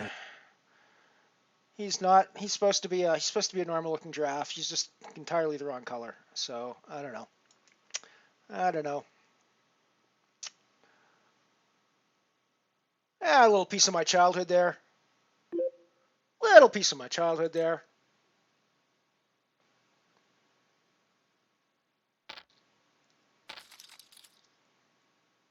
Hello, Mav. Good to see ya. Yeah, I doubt it was ever. I think it was only a Canadian show. I think it was exclusively Canadian.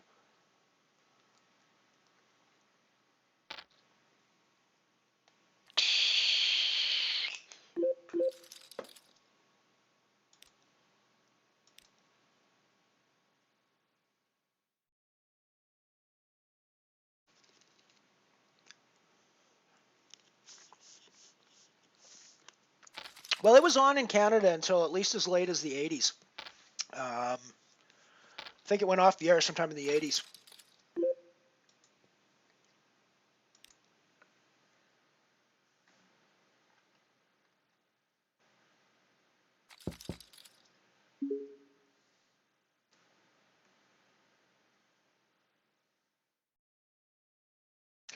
Oh yeah, John Pertwee for the first one in color was really a lot of fun, for sure.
Yeah, it's a pretty low quality production value show, as pretty much all the shows in the Canada in that time frame were. It's a very famous show from the CBC from that time frame called the we got a pair of queens on the Titan that we're going to put in arrays with, called the Beachcombers. That is. It was huge here in Canada at the time, and you look back at it now, and it's just horribly made, and the whole production value quality of it is just awful.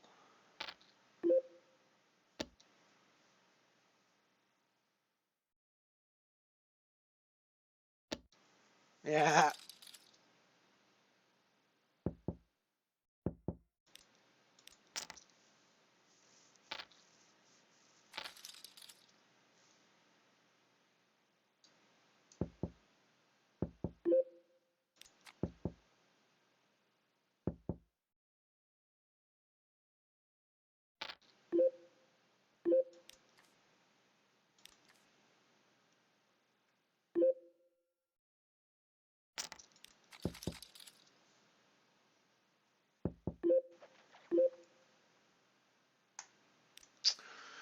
Kind of gross to have to full queens there, but what are you going to do?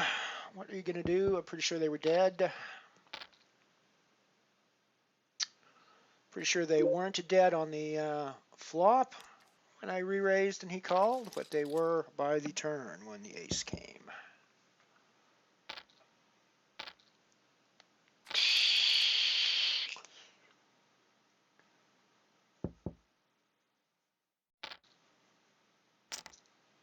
I'll see if I can find one.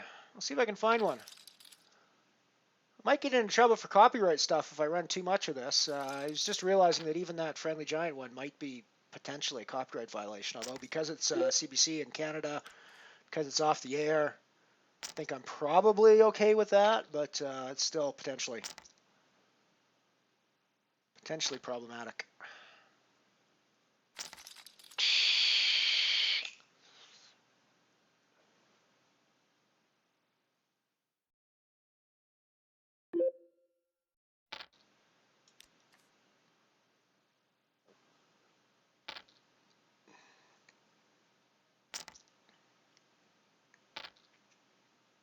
I think I might start to look for some. I'd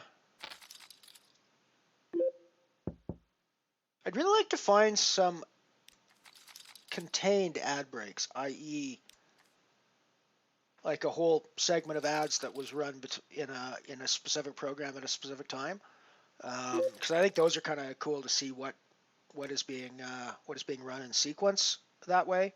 I mean, I'm just putting random ads together that don't really have anything to do with each other necessarily, but there actually is a plan typically to the way ads are run on a TV station during your program. So it's always interesting to see that dynamic as well, which we don't get on any of the ad stuff that I run here, because I don't actually pull them from the original programming. I pull them from archive video on archive.org.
Alrighty, Mike.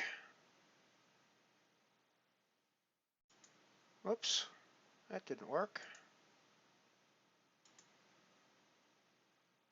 That's better. There we go. Alrighty, Mike. Your wish is my command.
All right, there you go.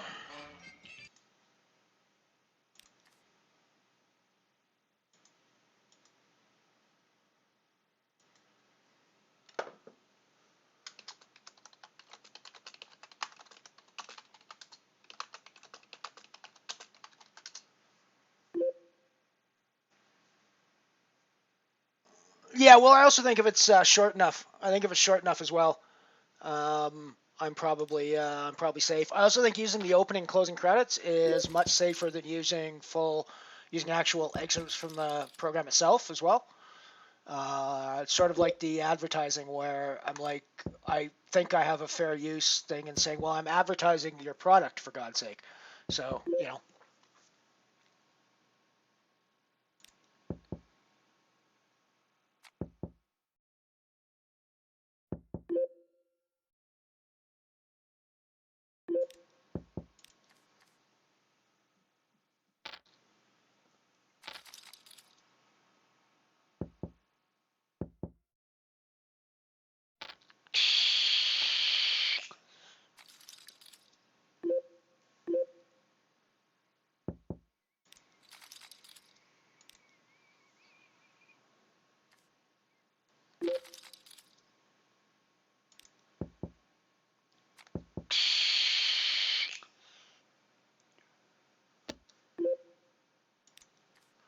Straight out of the way with our ace queen there.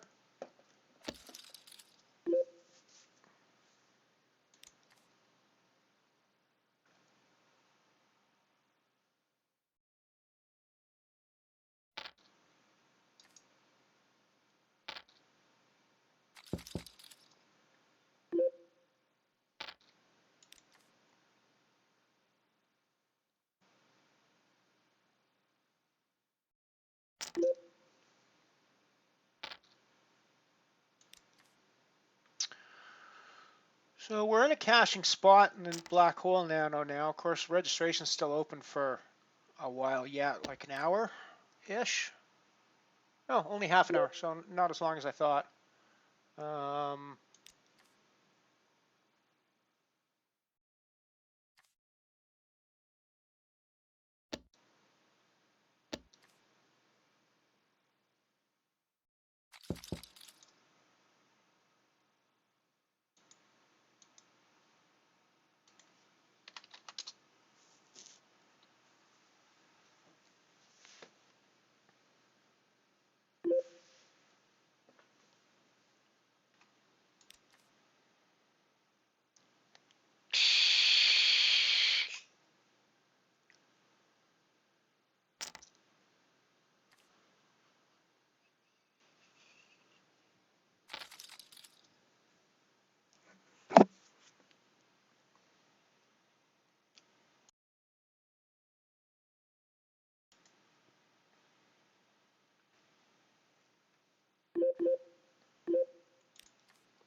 Things haven't been going so well for us in the Titan or the Dwarf Star bounty nanos yet, but not terribly either, so we still have quite a few big blinds in both of those.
Well, there you go. So I did educate you, Mike. It is, I can legitimately claim educational purposes here. I educated you.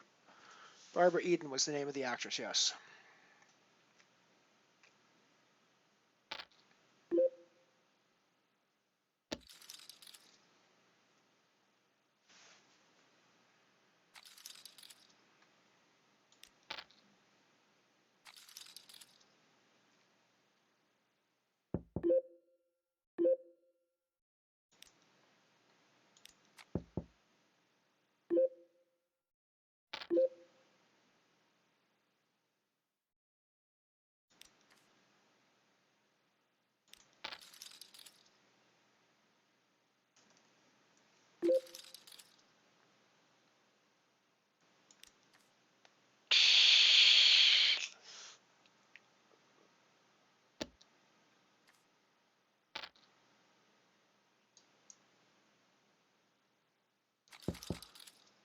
And actually,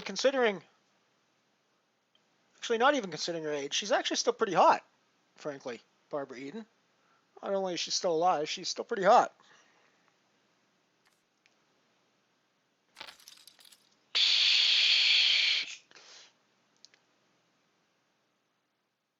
At least the last time I saw a picture, which was fairly recently.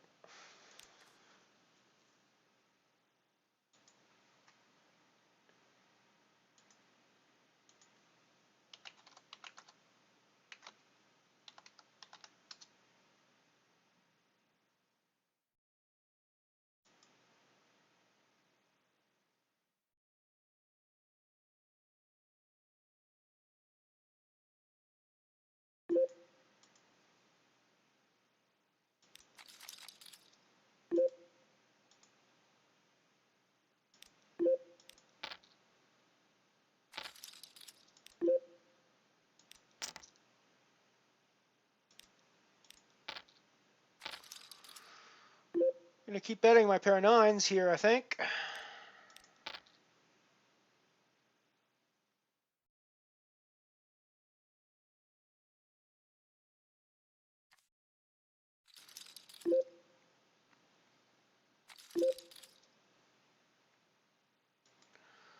Something interesting happening here on the Titan Nano table as well.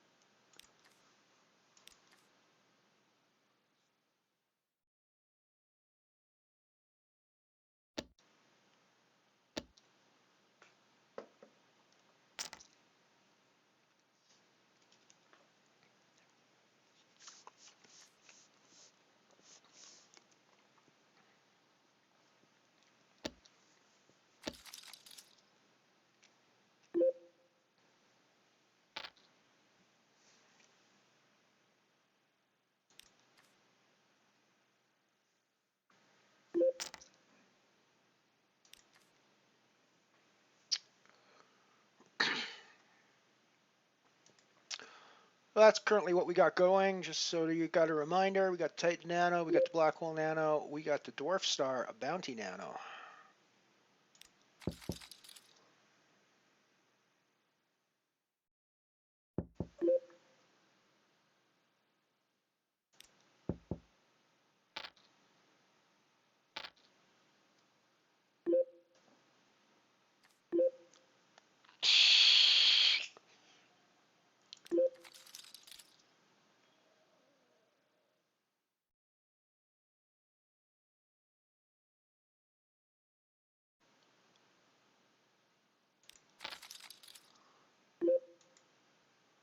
Potentially an interesting hand developing here on the Dwarf Star Bounty Nano. I didn't flop as well as I could have, but there was a raise, a call, and then I called the big blind. It gets checked around, so I think we're definitely putting a bet in now for value.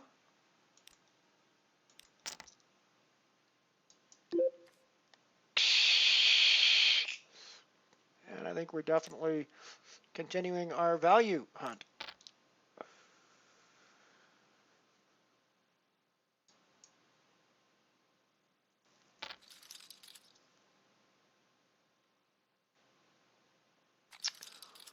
You get value from a king deuce there. Wow.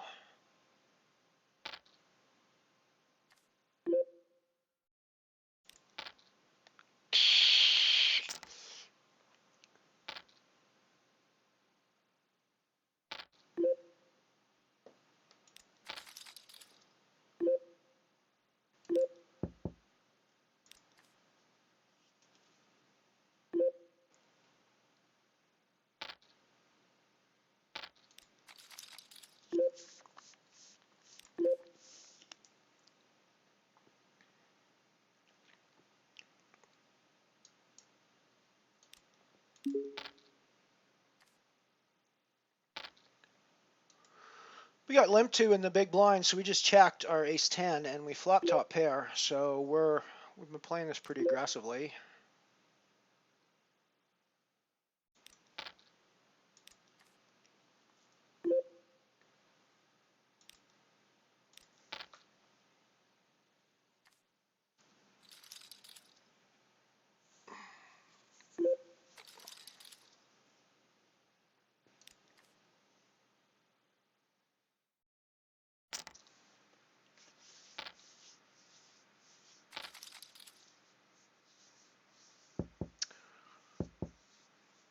Nice run anyways, Night Chopper.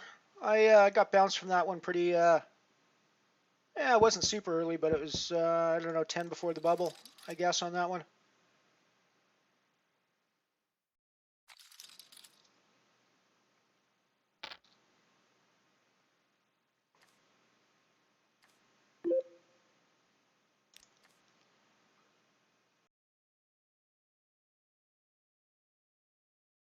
I actually probably should have played this King 9 here. Even before seeing the flop, I probably should have been playing King 9. That was a misclick fold.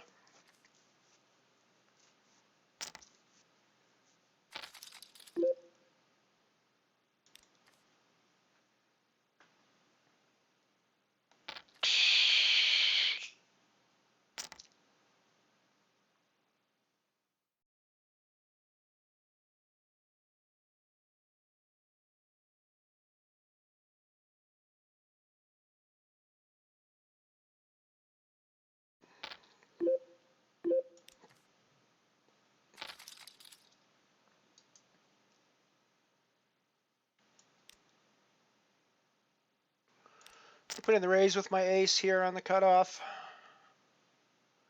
Sort of expect action from 66 tour 66, but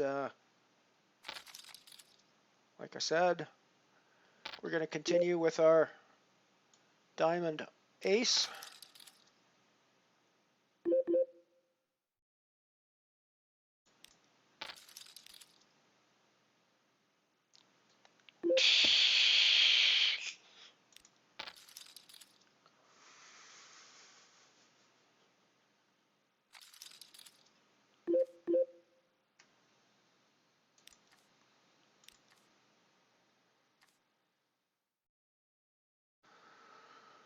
Probably didn't have to call that down, but he had no, there's no reason that he had to be playing value with the way he was betting there. It was very much like he was trying to steal it away from the big blind. And he frankly was overplaying his pair of tens by a rather large degree. So I'm not terribly upset with the way that one went down. Obviously would have preferred to have won it, but I think the way he's just shoving money out there is probably not his best. Highest value move in that pot.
Yeah, she's definitely fit. She's definitely fit. For somebody who must be in her 70s or 80s by now. Maybe even older than that. I think she's looking pretty good.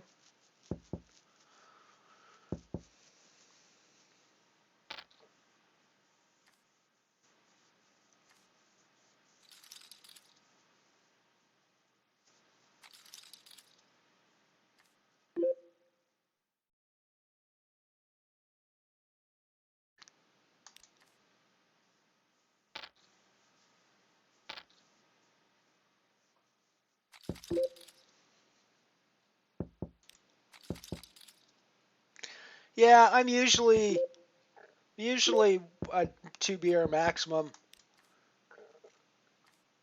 for me as well, Piano Cat. I'm occasionally have 3 or 4, but I'm a pretty lightweight drinker. I frankly don't enjoy the feeling of being super drunk, so. Alrighty, we got a break coming up, so I will send you off to some commercials, and we'll be back in a few minutes. That was lovely. That was lovely. You know, if you walk along Broadway far enough, you'll be clear out of New York. Just keep going west, and when you get to Fort Madison, Iowa, you'll arrive at the Schaefer Pen Company, which up to now didn't even know it was on Broadway. But if you can't make that long a trip, just go to your nearest store.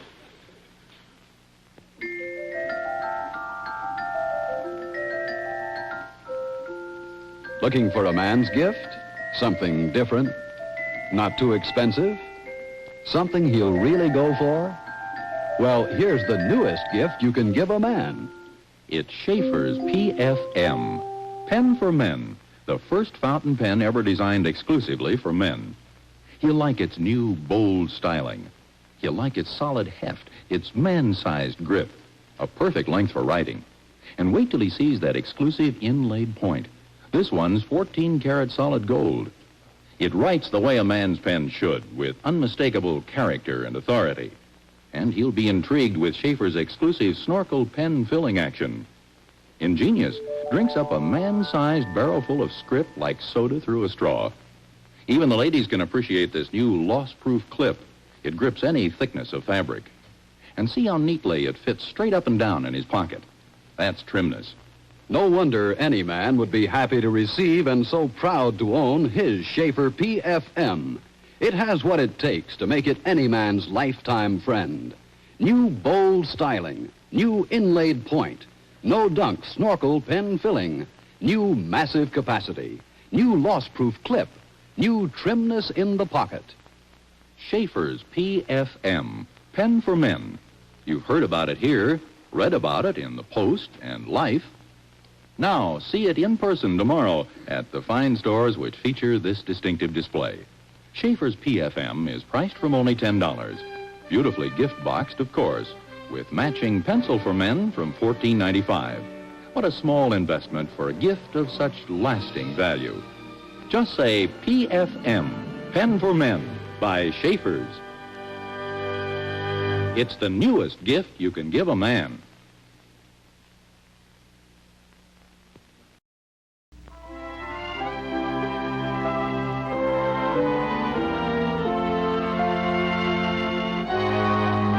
I've got news for you about Borden's Instant Coffee. 33% flavor in the spoon, more flavor in the cup, more flavor to your taste. Borden's gives more flavor, flavor to your taste. Try new Borden's Coffee. Yes, Borden's Instant Coffee gives more flavor every spoonful. In fact, Borden's is so different from all the other instant coffees, every spoonful gives you up to 33% more flavor than any other instant coffee. And that's why you can always serve Borden's instant coffee with perfect confidence that every cup will be perfect coffee every time. Mellow and rich and bracing. Maggie Johnson, will you show the folks, please, the reason why Borden's gives more flavor? I'd love to, Kate Smith. Look, these are highly magnified particles of instant coffee. Now, other leading brands of instant coffees are hollow bubbles, like this. But Borden's flavor crystals are solid, pure coffee through and through. No air inside, like this. Now, this big difference, made possible by Borden's new flavor control process, is the real reason why Borden's gives you up to 33% more flavor, richer flavor, than any other instant coffee. So, get yourself some Borden's today. You're going to just love it.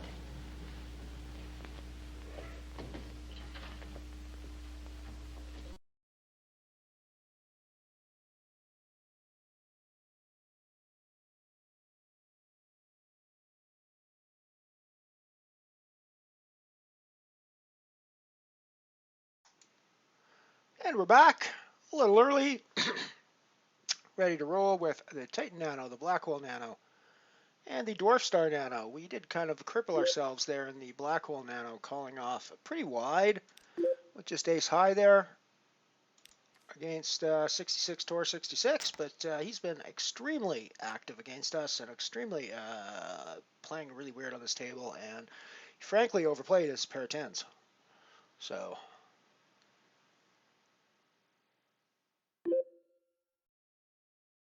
yeah, I try not to drink very much when I'm playing. It does when I'm playing live, it does not work out very well. And likewise, I won't drink a ton while I'm playing online. Weirdly, I don't feel that smoking weed affects me the same way analytically as drinking does. There are aspects of smoking weed that actually help me concentrate better on specific activities, like what I'm engaged in, rather than being distracted by other things around me. So I'm not necessarily sure it gives me an advantage, but I'm pretty sure it doesn't give me a disadvantage.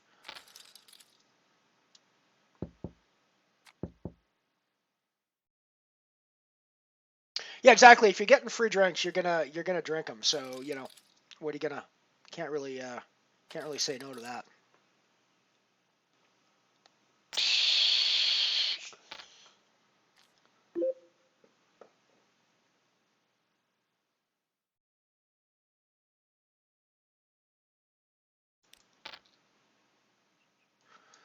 Gonna see a flop with my ace-7 suited here. Not exactly the flop we were looking for. We do have backdoor diamonds. We do have one overcard.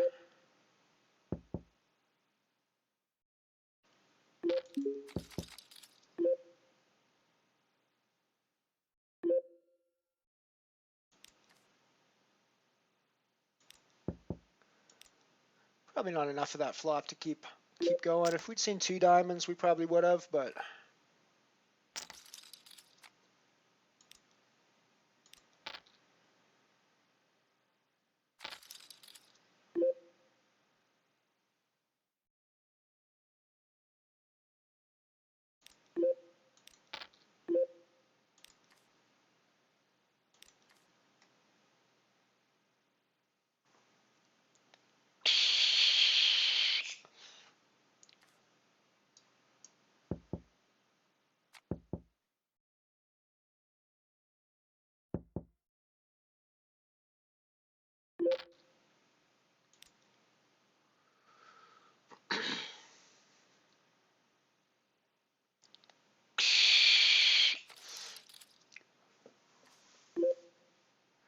I don't drink a ton, but I do have a couple of beer most nights. I rarely drink more than a couple, but I do have a couple, usually most nights.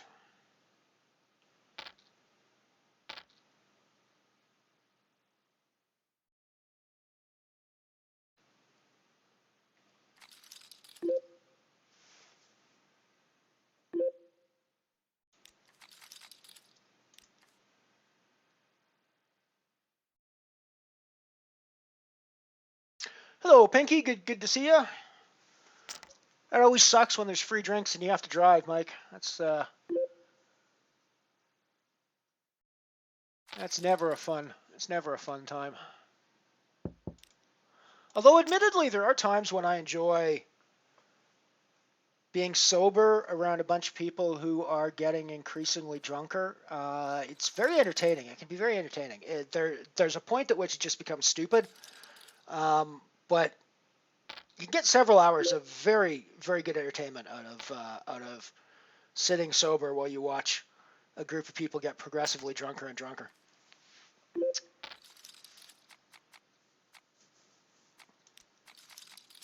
I dated a Muslim girl for a few years while I was living in Lagos, Nigeria, and she didn't drink. So I didn't drink when I was dating her either, because I figured it was impolite. If she doesn't drink, I figured it's impolite for me to drink. Well, I guess I have to fold my flush draw here. Although it is a Titan, so I could just rebuy, but so I actually had quite a bit of experience there, and Lagos tended to be a pretty heavy drinking place for most of the expats that were there. It's basically the only thing you had to do for a lot of the time when you weren't working was either work, sleep, or drink. So there was a lot of drinking that went on. So for the couple of years that Dele and I went out, we'd go to these parties and just sit around being sober, watching the rest of our friends get progressively drunker and drunker. And it was actually quite an enjoyable, year and a half of my life. I got a lot of entertainment out of it. But there is a point at which you just have to get up and leave because it just gets way too stupid for words.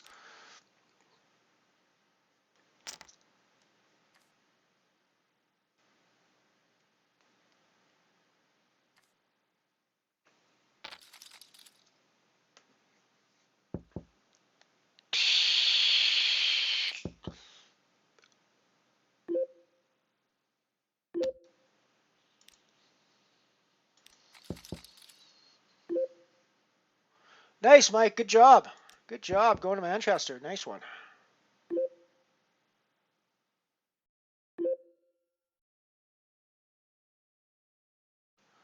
That's gross, Addy. That's always gross.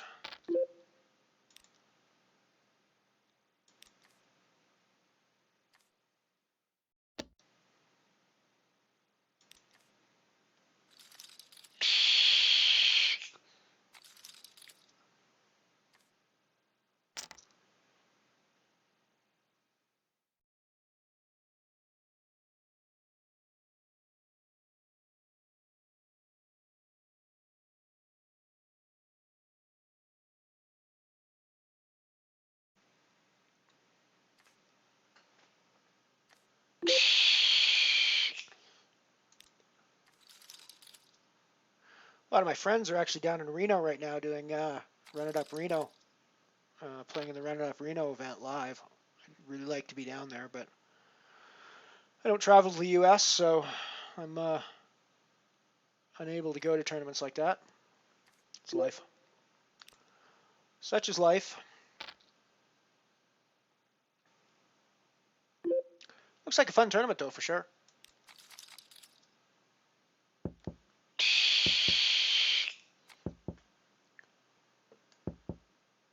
It's one of the reasons I want to attend one of the Unibet live events, actually, is that I feel from what I've seen on the streams, they look and feel very much like the Run It Up events. The same sort of community feel. So.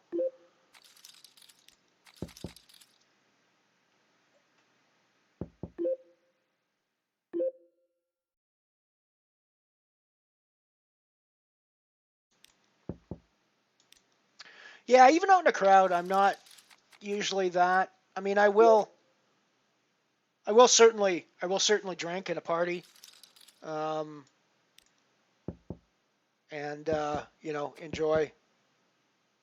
enjoy myself in some cases. But I just tend to be I'll have like 6 beer and I'll be as drunk as other people on 12 kind of thing. So that's sort of the way I am.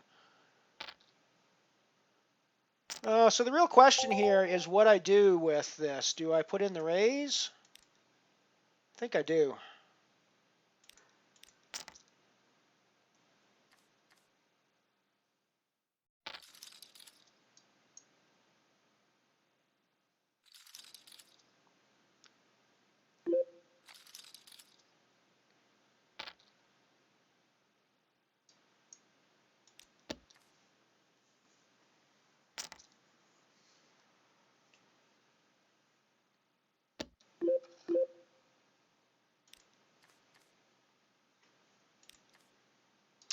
There's the odd time where I'll polish off 3 or 4 here at home by myself, but that's pretty rare. Maybe once every couple of months that'll happen. Maybe once a month, but probably not even that often.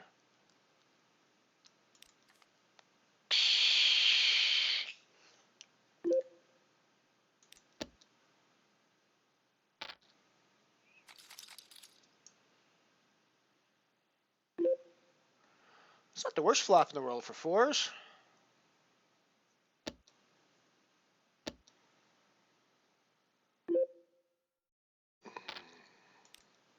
I think it's actually a bettable flop for 4s.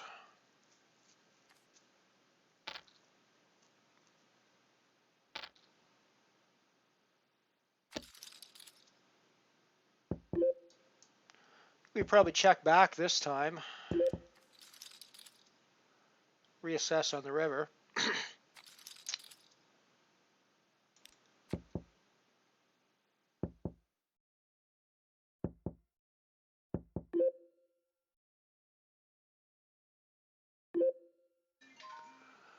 don't think we're ever getting a 9 or a 5 to fold if we bet here.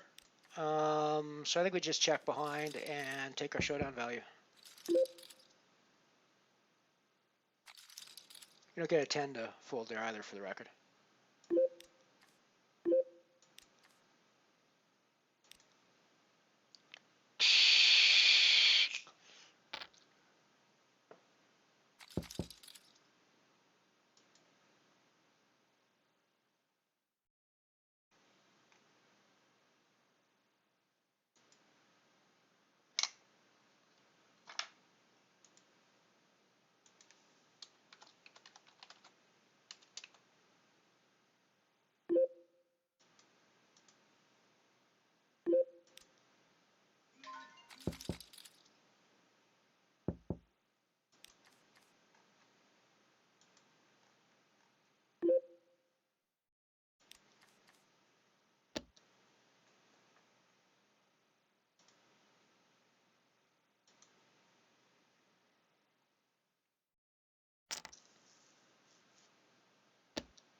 So I think Reg will be closed now on the black hole. Yeah, Reg is closed in the black hole now, so we're playing our final chips.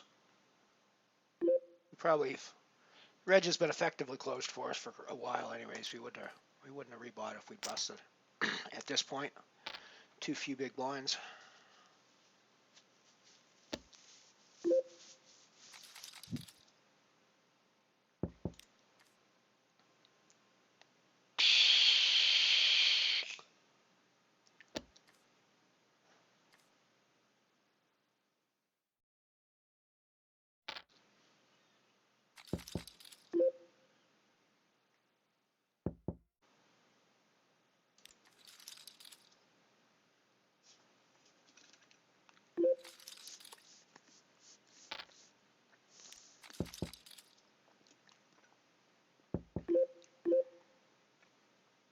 Got quite a few straight opportunities, backdoor and front door gut shot here.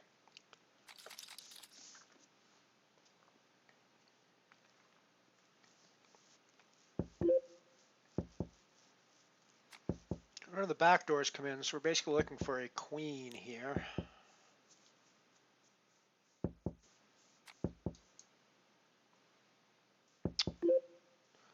Nine's not the worst card in the world for us. With everybody checking around, I don't think it's a value bet for us, but I think we'll probably call if there's a bet.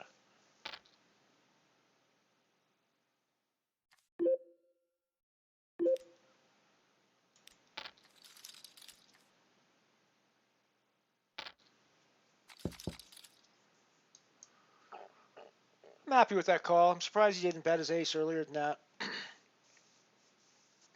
Guess maybe he was waiting for one of us to bet into him, but seems weird on the bubble to do that, or on the button to do that. I mean, I don't know. I don't know. Strange. Stranger things have happened, but not many.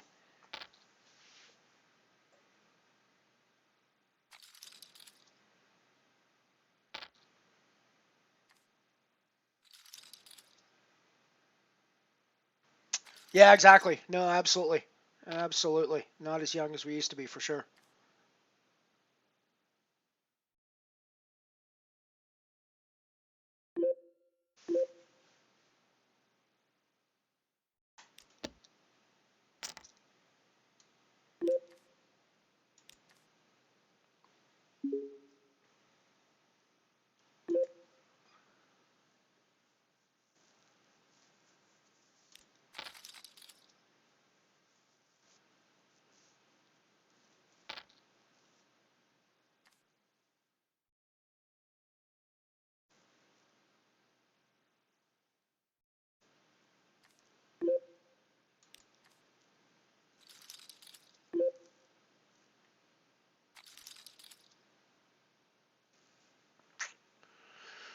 Not much been happening with us for hands recently.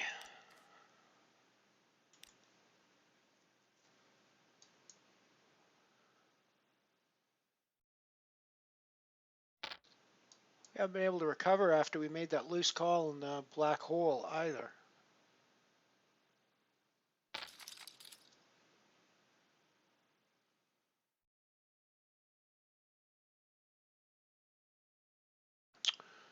We still got a chance. Life is not over there. We still have chips. We still have more than 10 big blinds. It's going to be 10 big blinds or 9 soon. But we're not in terrible shape for the time being. We still got plenty of chips to double up with and get back in the game.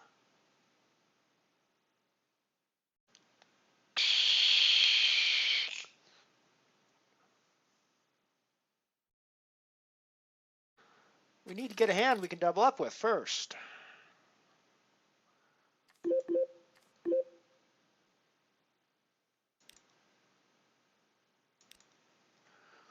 I almost shoved that queen 10. Maybe I should have. Maybe I should have.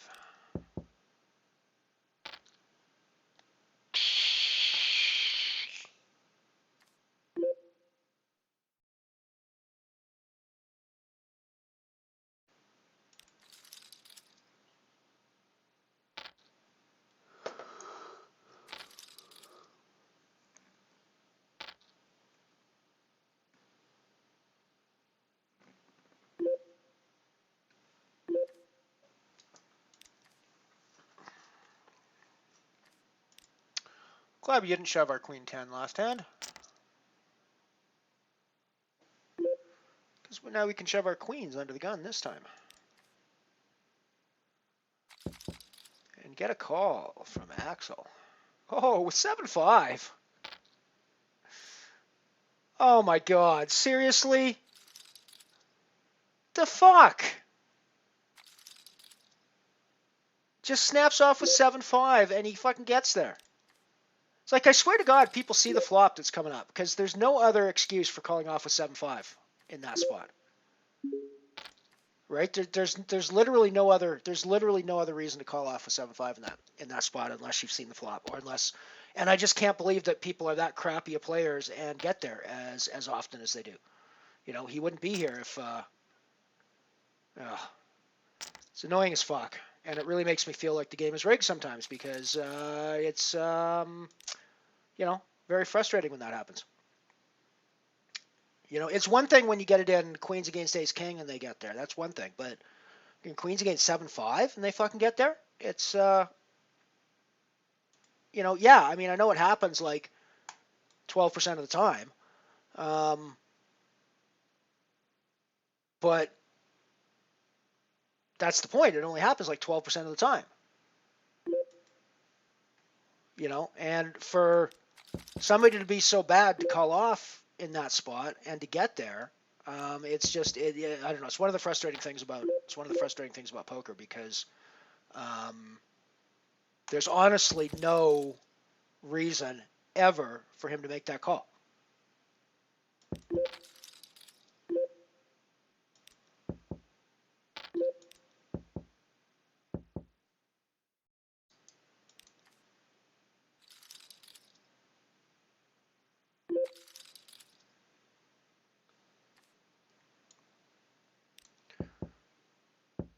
And I mean, the only, if he sees the flop, it makes perfect. The only way that call makes sense is when he sees the flop, when he knows what's coming on the board. So I don't know. I honestly don't know. The only way that has any logic to it whatsoever is in a scenario where he's cheating.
Have a nice walk, Piano Cat. You don't want to watch the hand that's on the stream right now anyways.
And we are done in the Blackwell Nano.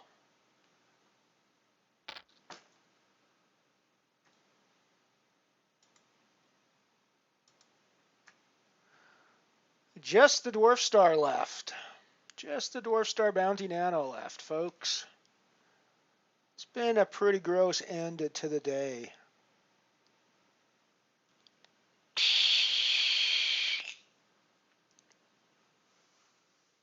Wow, that was a pretty sick. Run out for the Kings there.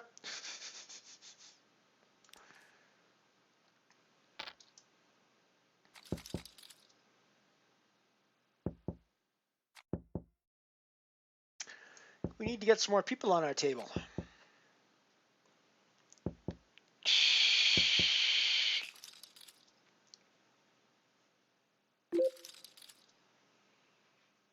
There we go. We got some more people on our table now. That's cool. That's cool. So this is the last tournament I'm in today. I'm not going to reg it anymore for the time being. I'm gonna wind it down for the afternoon, I think. We click over, see what they're saying about the election. There won't be any results coming in yet, of course, but they'll be yammering on about it. I'm actually not sure I want to listen to them yammering on about it in advance because it's just going to be the same old crap that I've been hearing for the last 3-4 weeks on it. And that crap is frankly depressing as hell, so I'm not really sure I want to even bother listening to it. But I will dutifully check out the results later tonight, and I might be rather depressed when I come onto the stream tomorrow. Seems to be the way things are going, but hey, with any luck, I'll be surprised. I was surprised last time around, so it is certainly a possibility, and I'm not at all putting it as a guaranteed thing that the horrible party is going to win. It just seems like they got a lock on. Seems like they got a lock on it at this point, is all. That said, as I said, the last time surprised us as well. It seemed like this party had a lock on thing. Well, the predecessor to this party. It's not the same party. I won't go into details. It's super long, complicated, and largely irrelevant to anybody outside the local game. But the last time going into the election, the predecessor to the party I don't want to win was also pooled to be ahead, and they got their ass handed to them by the party I'd prefer to win today. So it can happen, and it's happened before in Alberta, and polling lately, especially pretty much all around the world, has been turned into a pile of steaming dog poo for the most part, because all the old methods are gone and nobody's quite figured out how to use internet polling to get accurate results yet, really. So it's a bit tricky, I think. So I'm not really necessarily saying that the polls are what's going to decide it, but it's what it's looking like right now. We actually might technically not know tomorrow who's running the government. We'll probably know who's going to run the government. We might not have all the final details done tomorrow, though, because there's a whole bunch of people voted early in this election, which means they may not. Those votes potentially won't get counted until tomorrow sometime, even late tomorrow sometime. And it's possible that with the number of people who voted early this time, it's entirely possible that those votes will swing certain ridings. For the record, riding is just what we call our electoral districts here in Canada. I think the UK probably uses the same terminology, but probably no one else in the world does. So I live in the Medicine Hat Brooks riding of the Alberta legislature.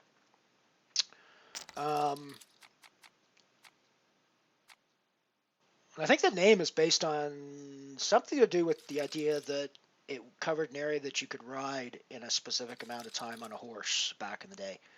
I think. I could be entirely wrong with that, but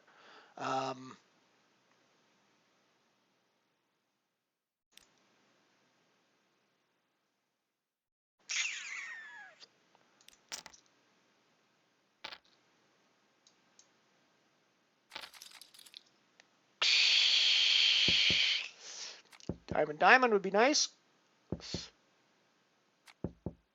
We didn't get Diamond. We might still win with Ace High, though. We do not win with Ace High. And we are done in the Dwarf Star Bounty now as well. So I guess that means we're done for the day. I guess I can go check out with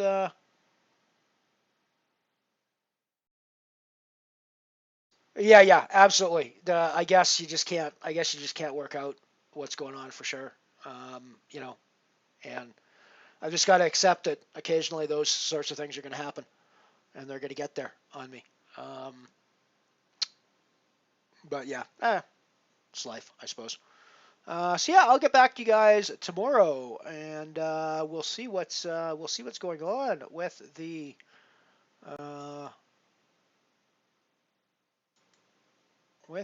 election results, and see see maybe who's running my province tomorrow. Although, like I say, we may not actually know who's running.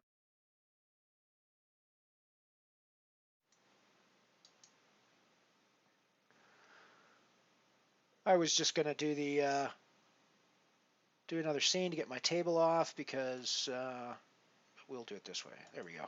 There we go. There we go. There we go. Alrighty, well, I guess I'm gonna shut her down for the day then. The end of the day obviously did not go very well there. We did it to ourselves in the black hole nano by making that loose call with just ace high against the buddy there at the top of the table against us. I mean, I admit it was a loose call, but I think given the way he's played, we pretty much had to do it there. But well, no, that's not true. We didn't have to do it there. We did it. We chose to do it because we felt like he could be there bluffing fairly often. And in fact, I think he was actually bluffing there because being that he's on a pair of tens, playing it that way, I think he's turned it into a bluff pretty much from the start there with that. But that said, we were calling with ace high, so it's doesn't it's the same thing. But it's a pretty gross exit for us in the Titan and a pretty gross exit elsewhere for us as well. So not a great day overall. But we'll be back at it. We'll be back fighting another day tomorrow. So thanks for hanging out with me here on the Mothership. We're going to bring this in for a landing once again. And I'll be seeing you tomorrow. Elron out.